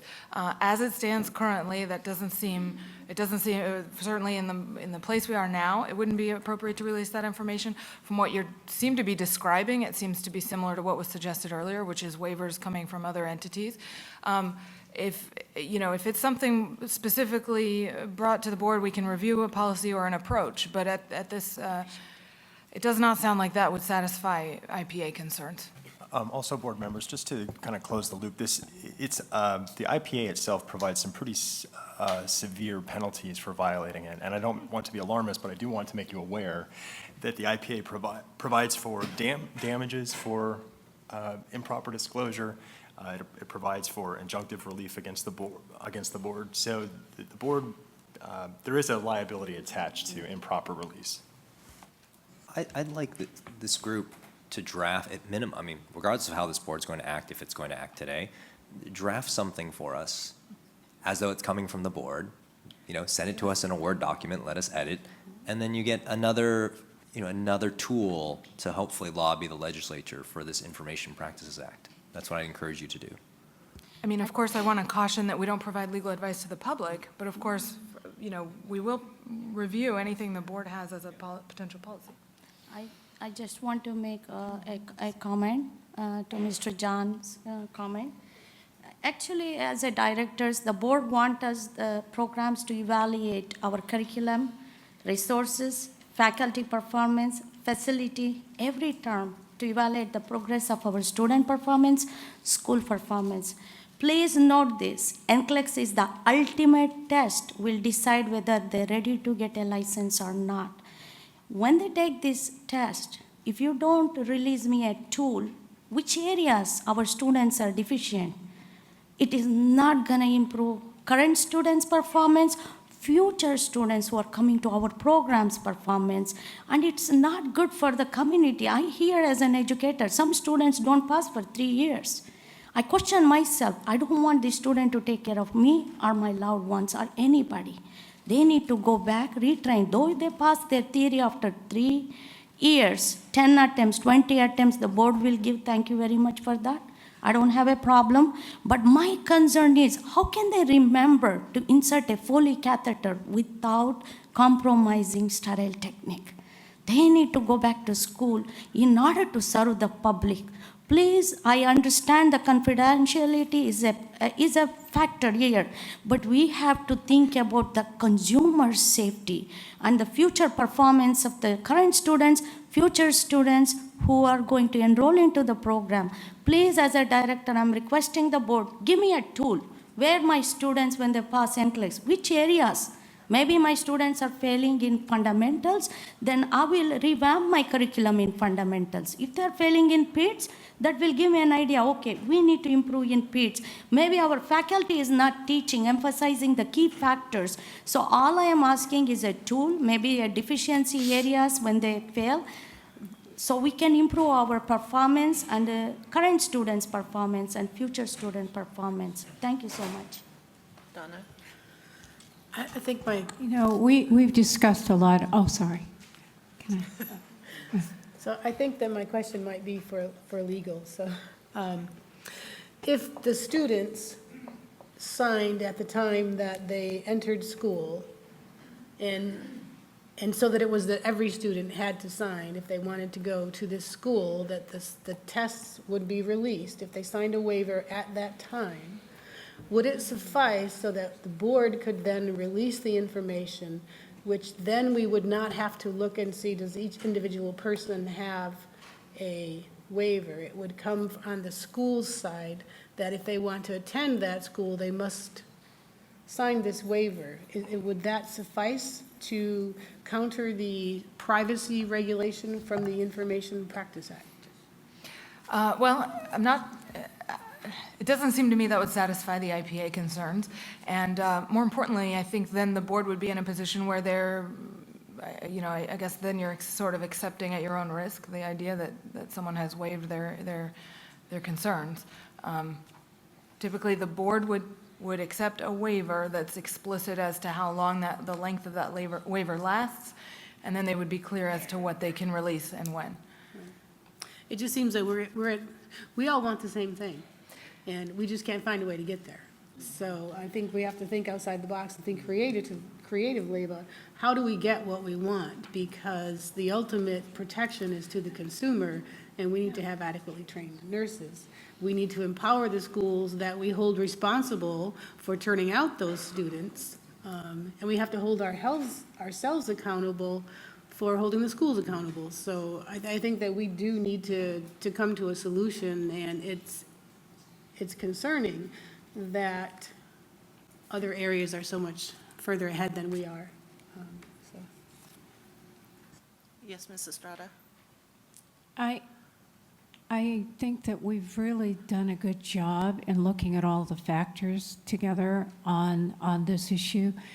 I'd like to just reemphasize that we all, our organization, your board, the RN board, we're all under the DCA, the Department of Consumer Affairs, and we function under the same regulations. And what I see is one board interpreting the regulation and looking at the regulations that I quoted to you and actually providing that information. And we're on the same law in California. So I just want to bring that up again, that I don't believe that you're at a huge risk. Maybe there's always a risk, right? But I don't believe you're not going against any privacy regulation, especially when we're getting that permission from the student themselves. So, Mr. Estrada, what if it was the case that it was 1 out of 19 that was doing this? I mean, that's my point of view, right? Just because one agency is doing this doesn't mean we should just all jump on the bandwagon. So, like I said, I would like to see a letter. Send it to me in a Word document. I will pitch it and look at it, and maybe, we want to be supportive. I mean, I think you hear that universally here. So let's just do it right. That's my, let's just do it. I know it's not as fast as you want it to be, but neither are these meetings. So, so there you go. And I would ask that if you are going to go that route, because I believe we've given a lot of information, please start with our existing form on our website, and I have it as 55P5 as a great place to start. And I would just add, you do have other options too, so please don't close doors on your other options, such as seeking legislation. Okay, thank you. Any other comments? I just want to say that as all items in the agenda, if this item is going to be in a future agenda, if the board has any document that can upload to the agenda items, so that way we know, like, where you were standing, like Mr. John Vertito said that the Education Committee supported, they had a meeting and the decision was to support that move. Or if there is if the legal counsel provide any information, because we want to work together on this. But when I looked at the agenda items, like every agenda item, there is a content from the board, like even for the compensation for executive officer, there is something for the public, for us to see. But for this item, there was nothing. So in the future meetings, whatever we find, we provide you, but whatever you find, you upload it, so we can actually work together into this. Yeah, I mean, to me, this was an example. I didn't have much on this. In fact, I was asking, like, was there any material for this? So the way to do that is submit it to the board. It will get to us. It should get to us. And if you submitted something and it didn't get to us, then there was a disconnect somewhere, right? So, you know. Thank you. So I just have a comment. If my colleagues agree, I would like to send this to the Education Committee so that they can review any suggestions or make suggestions at a future meeting. I think this is a legislature Because it's been to the Education Committee, but we can go back. Is that what you want? Yeah, because we didn't have the data or any information. We had. You had the minutes. The education, the Education Committee minutes were handed to us in hard copy. It wasn't able to be posted in the web in time. That's why the CD has a placeholder. Actually, this item was considered by the Education Committee in October. Yes, it was. And you did have those at the November meeting. Yes, But I think this is a legislature committee issue, because now what we want is a letter to send to the legislature on behalf of the board. Sorry, I don't know if this is what we want to do. This is what I want to do. A letter to the legislature from this board to revise and update the Information Practices Act and identify this is a compelling interest. They will get another letter, hopefully not exactly worded the same as our letter, from the directors, and then get a legislative change, and then it doesn't really even need to come back to this board at that point if the legislature changes it. That's my opinion. It was the opinion of the Education Committee on this particular topic to make sure it got on today's agenda so it could be addressed and allow our supporting organizations to bring forth their concerns. It has been done once, it's been done again, and they're absolutely correct. We've now heard it from the board. I think we're pretty much united in the support of it. I think I would agree with Eric that it now probably needs to go to legislation to try to get the law modified or changed.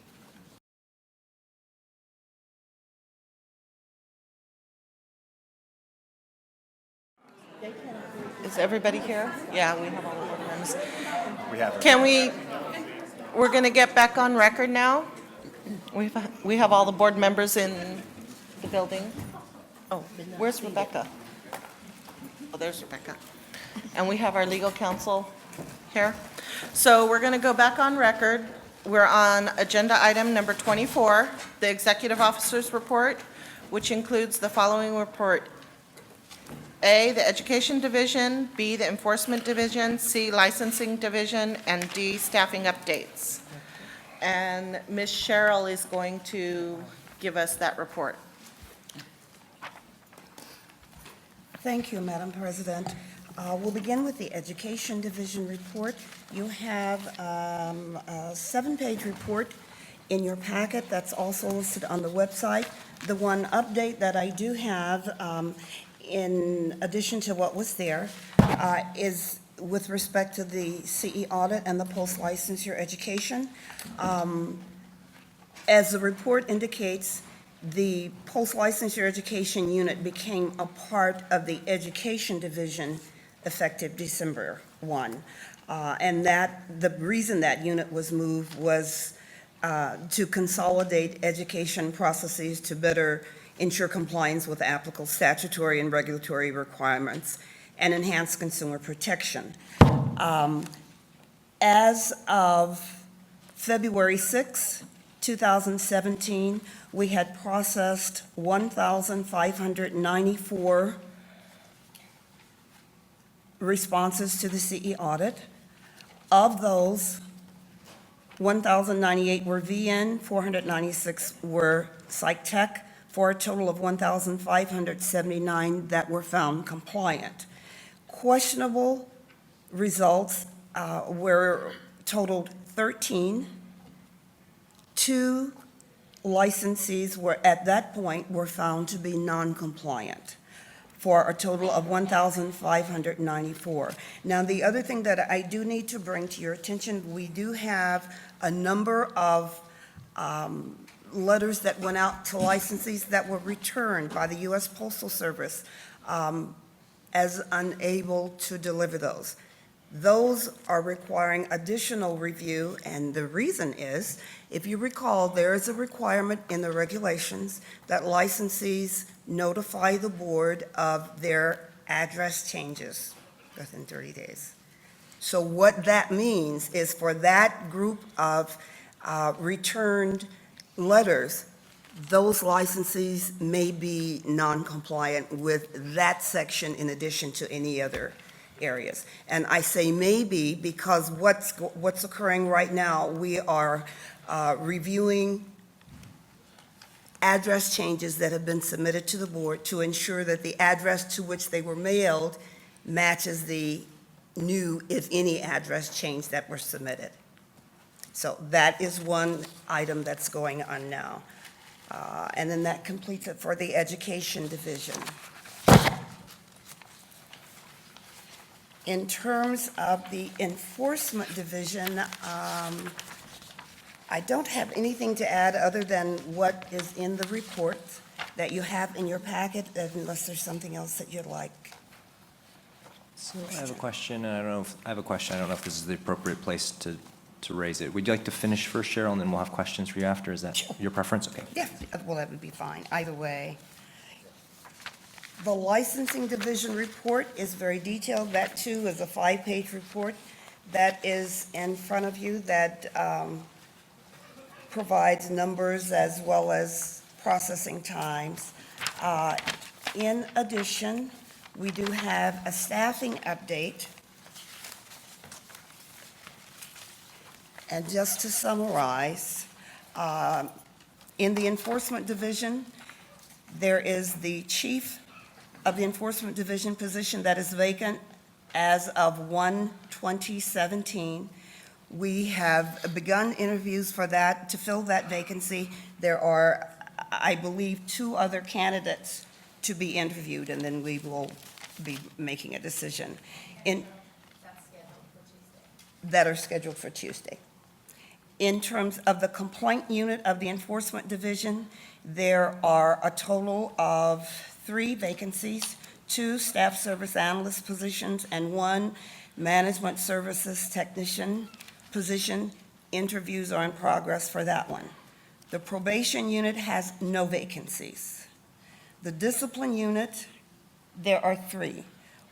There is a manager, staff services manager 1 position. We are screening applications for that. There is a staff services analyst position, actually there are 2. One, will be extending a formal offer on Monday. The other, we are interviewing candidates for. In terms of the Licensing Division, evaluations, no vacancies. For the support services and admin, there are 3. There is a staff services manager, 1 position that is, we are currently screening applications and will begin interviews for within the next couple of weeks. There's a budget analyst position that we are also screening applications for. And then there's a position for legislation and regulation that we are interviewing for. In terms of the Education Division, there is 1 nursing education consultant position that became vacant in December 6 of 2016, 1916. Wow, long. Or the Board of Justice. I tell you, we are scheduling interviews for that and hope to hold those within the next couple of weeks. I think that's it. That's it. Thank you for your report. I'll entertain comments from the public. Seeing none. Any comments by the board or questions? Thank you, Ms. Anderson. I just wanted to comment on the Education Division report. I noticed on Section D, it says program inspections, that there have been 12 inspections from November 1st to January 27th. And I know the board has a lot of work it's doing, but I'm glad to see that those inspections are still happening on site. I think they're very valuable. They add to the reports, and it's vital that our NECs are out in the schools actually looking at what's going on. So, thank you. Eric?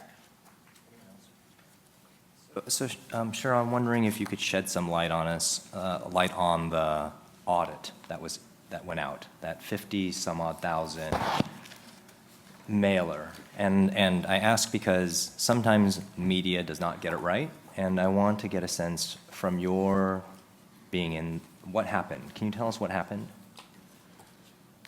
As best as you understand it.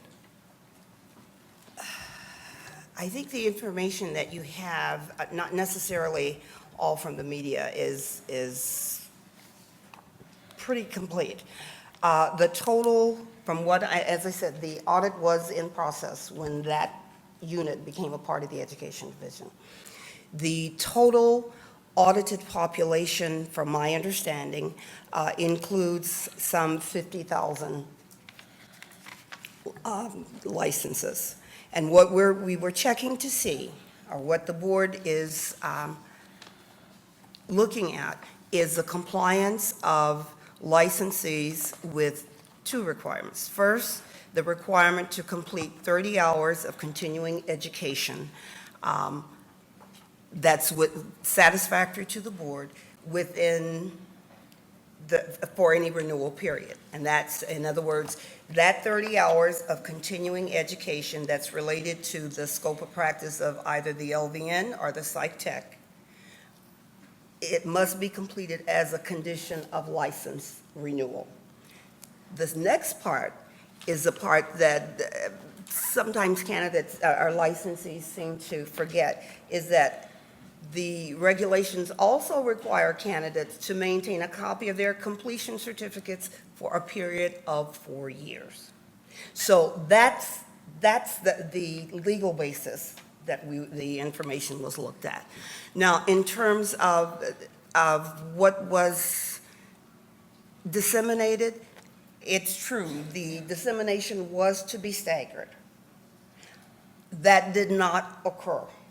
It occurred from when the board was disseminating some of the information. However, with that number of pieces of mail, the board sought the services of other areas of DCA.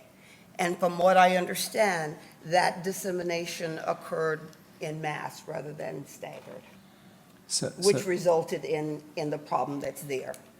So just to clarify for maybe people who are in the audience, the board, and you use the term the board, which I think it's common, but really the board doesn't know the individual day-to-day operations of something like this, right? So the decision was made at the staff level to do this. And I think auditing makes a lot of sense. Do you know what the staggering was supposed to be? Not offhand. I believe it was to occur over approximately a month to 2 months period of time. Okay, so 50,000 or so mailed out over 3 months or so, is that your sense? As far as I know. Okay. So now, what's the condition for the board staff at this point? So let me go back one step. When you say we went to outside groups to help, does that mean help with the actual physical mailing, like stuffing envelopes and things like that? That's correct. Okay. And then who were those groups specifically did we seek? Do you remember? The department, from the department? Oh, from DCA. From DCA. Okay, so we made a request to DCA saying, we have 50,000 envelopes that need to be stuffed. Is that right? As far as I'm aware, and that's not an unusual something. For example, when we do occupational analysis, that's exactly who he is. Okay. So, I mean, it's not unusual No, for no, that. there's no judgment behind Yeah. me, so don't, so forgive me if I'm giving off that. Oh, no, believe me, I'm just giving you information. The that's times all. I haven't been in the media a lot, but the times I have been in the media, they're well-intended, but they don't always get the facts straight. So Sure. to me, you are the closest thing to getting the facts straight. So then the idea is that we asked DCA, hey, can you help us send this mailer out, right? This very large mailer. And then did we give everything over to them, or did we do some of the mail stuffing ourselves locally? We began the process ourselves. It began at the board. But because of the numbers and the amount of time and seeking to pull the best resources available for dissemination, that's why the board sought DCA. Do you know why we established the time frame of 3 or 4 months to send these out? Do you know why? No, I don't. Okay. All right. And so 3 or 4 months, just some quick math, that looks like almost 12,500 mailers per month on the staggering side is what the goal was then. I'm just taking 50,000, dividing it by 4. That seems like a lot to me. Okay. I mean, does that seem like a lot to you compared to what we have done historically? In terms of audit? Yes, I mean. I can't tell you that in terms of audit because it hasn't been a part of our unit before, so I don't know. Okay, so Ben Frank had told us that in the past we had sent out 1,000 mailers per year. And so to send out 50,000 in 4 months would be a significant increase. That's true. I think we also need to recall that at a prior meeting, there was an allegation, our statement made, that licensees had been were non-compliant with the CE requirements. And so obviously, I believe board administration takes that very seriously. And that if that were true, that would mean some very serious things in terms of ensuring consumer protection. So in an effort to verify or not verify, the decision was made to look to see what we could find. And as I said, obviously what the returns are so far are a small sample. But as of right now, we see non-compliance for 2 out of that 1,594. That doesn't say that the rest are going to be that way, Right. but that's what we found so far. And I will be reporting that back to you at each meeting. By the time we get to the May meeting, I probably have a better feel for the compliance or lack thereof. But at this point, I can't tell you. I can tell you we have tons of papers, tons of responses, but I can't tell you what those responses say. Do you know how many of those 50,000 were returned because they were not deliverable versus returned because they were trying to respond and they were mailing them back in? The ones that I have seen so far that have been returned for non-deliverable, I counted 800 before I left the office. Well, that's pretty low then, compared to 50,000. 800 to me seems like a small, I mean, I'm not an expert in this. And then what's the plan? Now, Go hold ahead, on. yeah. That doesn't say that that's going to be the only ones. Those Sure. were just the ones that were returned by the post office at that time. Right. So I don't know what would, Right. Well, it sounded like these were mailed out by December, right? Or- actually, some, from what we understand, went out the beginning of January. Okay. The end of December, beginning of January. Okay. Well, usually things are returned within a month, but not always, fair enough. And then, so I imagine there's just like a ton of these letters. Oh, well, I guess, how many letters do you think have been returned then? I mean, I'm sorry, the audits returned for processing. It appears, when I look at the numbers, that most of the licensees have complied in terms of returning a response. Now, whether or not those individuals are compliant or not, I can't tell you at this point. I can tell you that there have been some that I have seen where it's clear that they are non-compliant, So but when certainly not all of them. So when you say most, can you give a percentage of the 50,000? Like, are you talking about 70, 80, 90, just a ballpark figure? That are compliant? That have returned, that responded to the audit report? It appears that most of them have Okay. responded. Okay, so like 90% then, we'll say. Does that seem right? Well, you say, I'm not going to give you a percentage. As I said, our division has just started. Yeah. It appears, when I look at the numbers of documents that are there in the office, I believe the majority of licensees have responded. Now, that doesn't mean they're all compliant, because we also have received a number of letters from our emails from candidates saying, hey, I lost my computer. I can't find my check. I don't know what I took. That kind of thing. So there are those too. So I don't want to give you a percentage of individuals who have responded, compliant, or not, because I simply don't have that data at this point. Okay, and then what's the general plan at this point? So you have, let's say, a very large number, at least 25,000, which is half. Seems like a big number to me. Again, if we were to believe Mr. Frank and he was saying we used to do 1,000 a year, having 15,000 is, even if it's, 25, that's a lot. Like, how are we going to process that without it impacting other areas of the board? We're processing them right now. What Mr. Frank was, the data he was referring to is he had one person that was looking at, that was processing data. At this point, we have 6 that are working on it. So it's not as dire as it would have been. Now, that doesn't say that it still does not have an impact, but I can, as I said, in May, I will be able to give you a bit more data than what I have right now.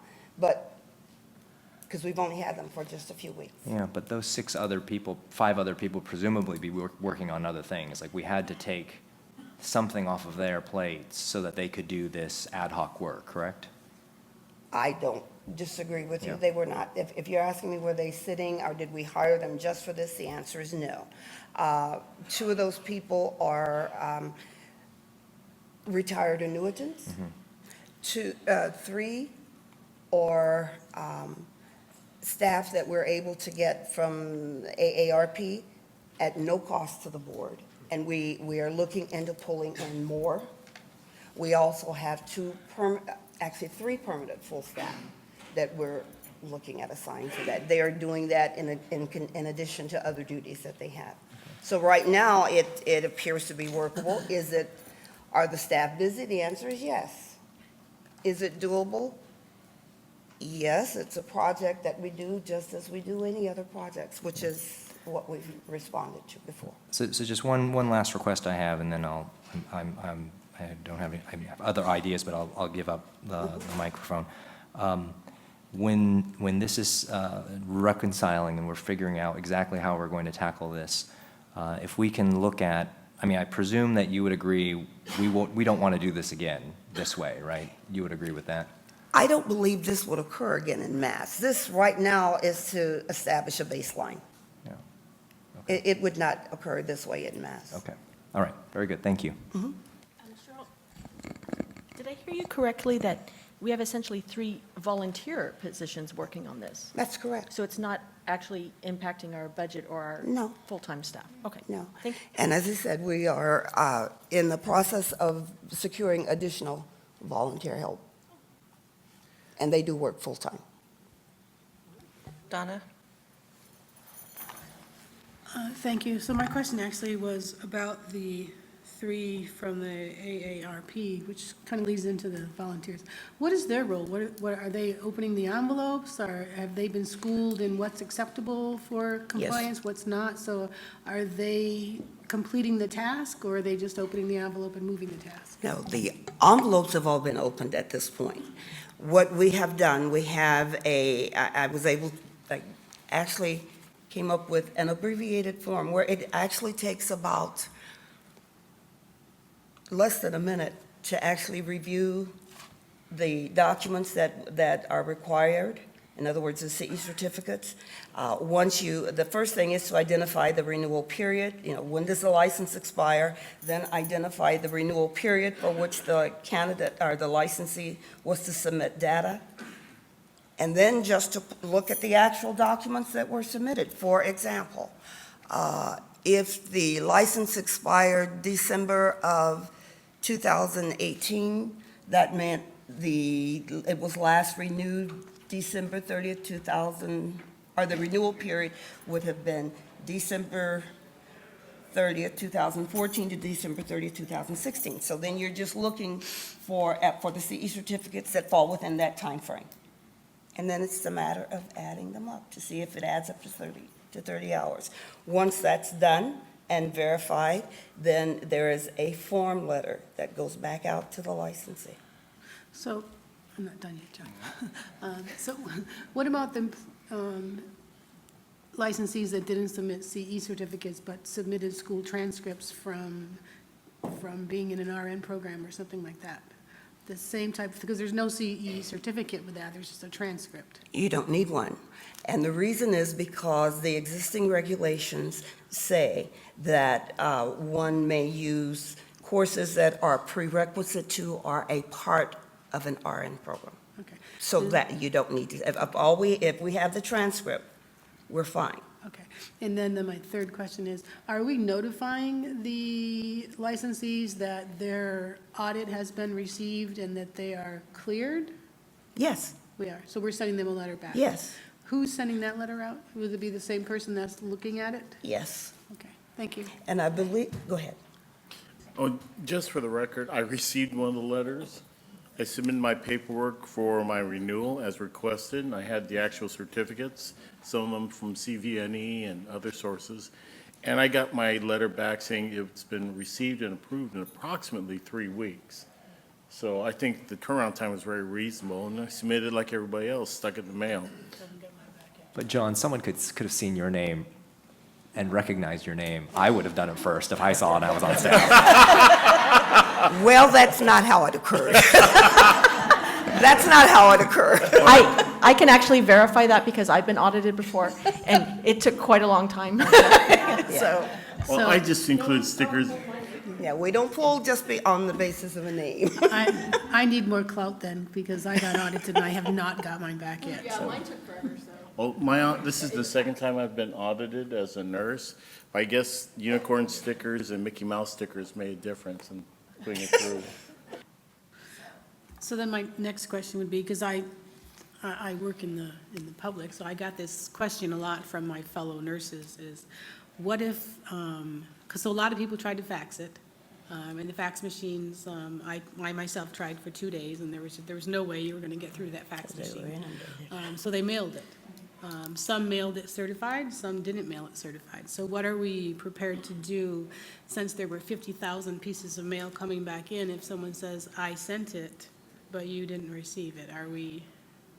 So we also responded, because we're getting the calls, we're getting the faxes, and they're duplicating it, right? And then they're calling, they're faxing. We're responding to the email saying, please allow, several weeks to respond for your certificate. They're actually coming in as well. So we're giving them their letter that way as well, in person. So we're just reaching out to the public that way. Bernice? Point of clarification, I want to make sure I heard correctly. We're talking about potentially 50,000 individual submissions, either by mail, fax, email, or other. Did I hear you correctly? You did notice duplications? Yes. So it might not be actually 50,000 different, but that includes the duplications? and That's then correct. some. Thank you. Now, in addition, there are some licensees who are bringing their certificates to the front counter, and we are responding to them and giving them an immediate answer. Wouldn't the And correspondence. duplications, though, increase the number? Because we mailed out 50,000 odd audits. So if we mailed out 50 and 10,000 people decided to do it 3 different ways, that would go up to 80. That's correct. Pieces of mail being returned. That's correct. I'm going to duplicate mine. Todd? Just to I was at the board one day for a committee meeting, and there were a couple people at the counter. And, you know, to see Kamika jump in and assist that person, you know, right away was really nice to see that interaction with the executive officer and the public. And I've heard that kind of echoed from some of the schools, that Kamika really has taken and done some outreach and helped build some of these relationships. The other piece is when we've seen the data or the faxes come in, or the emails or the mail, have we kind of got a sense for what our licensees, how they prefer to respond? When we opened up the email, did we get, you know, a flood of emails, and are we seeing that trend? Are we seeing people still like to fax things, or, you know, are there still those people that they'll put the stamp on or come up to the counter? Are we seeing more of a trend? All of the above. So, Any other discussion? Yes, just an observation here.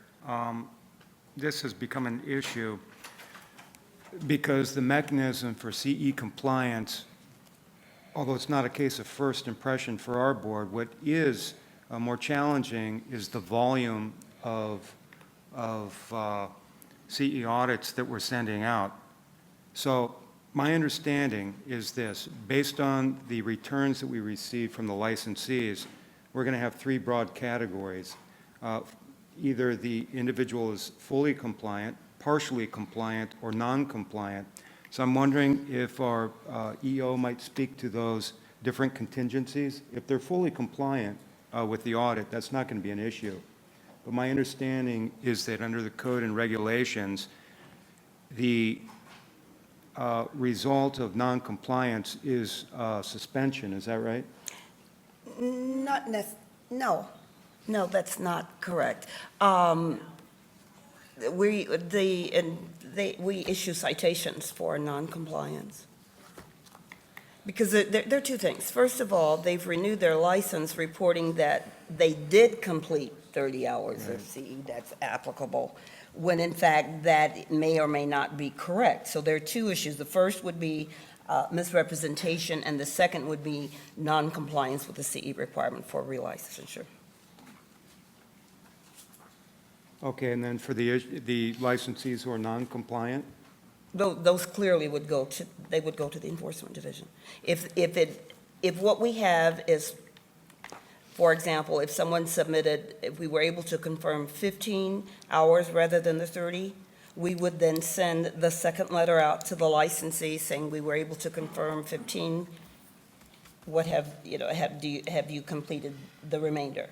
Or were the remainder completed that you reported? Okay.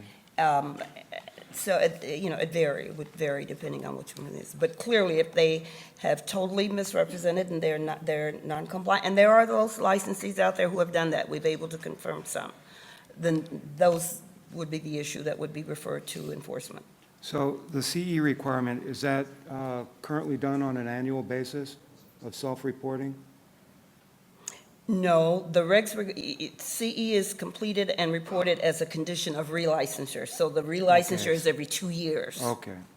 And the reason I'm asking that is that for other licensing agencies, State Bar included, although the registration and renewal is required every year, it's a 3-year compliance cycle. So last year was A through G, and then it's done on a rotating basis. Now, it's self-reporting subject to audit. And so maybe that's a piece that we might want to consider for future periods. Yes. I might suggest that we have our education committee take a look, and then also enforcement. So as to be able to streamline the process so we don't end up in this situation again. Thank you. Any other comment? Cheryl, I do have one. So what happens, because I work in an institution and I have licensees who ask me, because so many went out. One of the other nurses had made a comment that they had done the CEs, but they don't have copies of the certificate, and they can't remember where they're at because they moved in between. What happens with those? That's a problem. And as I said before, remember, regulations require the licensee to maintain a copy of that completion certificate for 4 years. The individuals who have called and who stated that, or, I can't remember, I don't know what, it was through my bank or whatever, then I said, well, contact the provider. Well, I don't remember what provider it was. Well, how did you pay for it? Well, my bank. Well, good, then the bank has a record of who you paid, so that way you can find out and still contact the provider. It's not, the board wouldn't have the documents, so they will have to go back to the provider. Okay. Thank you. No motion is required on the report, so we're going to move on. So agenda item number 25, the review of the board meeting minutes and adopt of the board meeting minutes for August 25th through 26th, 2018. 2018? 2016, oops. October 21st, 2016, November 3rd and 4th, 2016, and December 14th, 2016. We're going to table those currently because they're not currently ready. So we're going to move on to agenda item 26, the adoption of Executive Officer's Report on Decision for Vocational Nursing and Psychiatric Technician Programs. Agenda item 26. Any discussion by the board? I move to accept. I would second. There is a motion on the floor. Any public comment? Okay, I don't see any. Any discussion by the board? Further discussion? It's been moved and seconded to accept the Executive Officers' Reports on Decisions for Vocational Nursing Program. Do we need to do a roll call vote? So we're going to do a roll call vote. Public comment. We did public comment. Oh, we did? Okay, I'm sorry. Yes, then. Todd? Yes. Andrew? Yes. Samantha? Yes. I'm a yes. Yes. Yes. Todd? Donna? Yes. John? Yes. Okay, it passed, motion carried, it's unanimous. And where are we at? 12:11.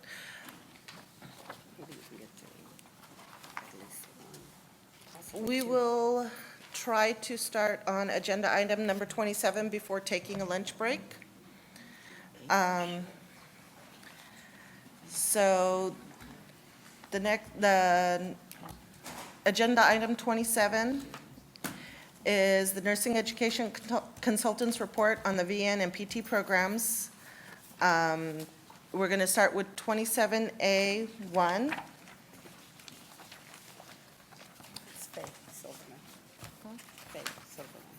Oh, it goes, Faye is doing it, and this is for Charter College Canyon Country Vocational Nursing Program.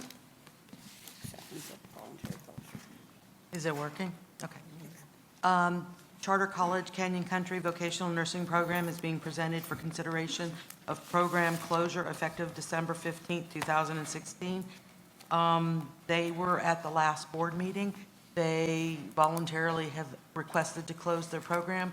They had 2 students that were going to finish up in November, which have finished up, and those applications have been submitted to the board for those 2 students to test. And so my recommendation is to accept their program closure and to remove them from the list of approved vocational schools. I'll move that we accept the recommendations as presented. I second. Reminder, this is one of your programs that were on provisional. Oh, this is one of the programs that was on provisional. Is there a representative from Charter College Canyon Country Vocational Nursing Program present?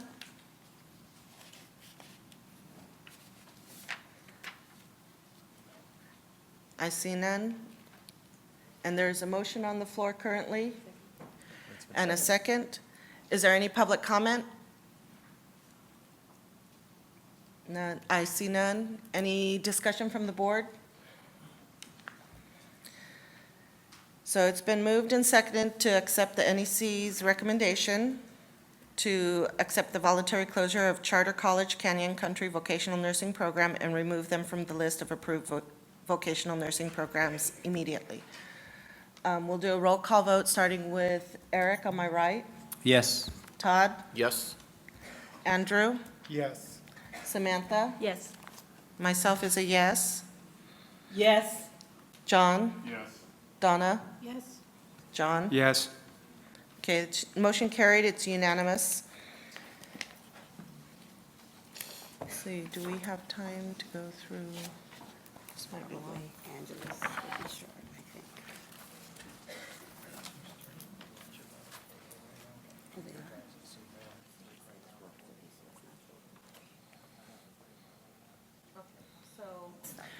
At this time, we'll take a break for lunch.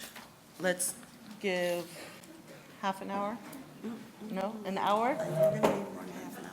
Okay, we'll do an hour, so we'll come back together at 1:15.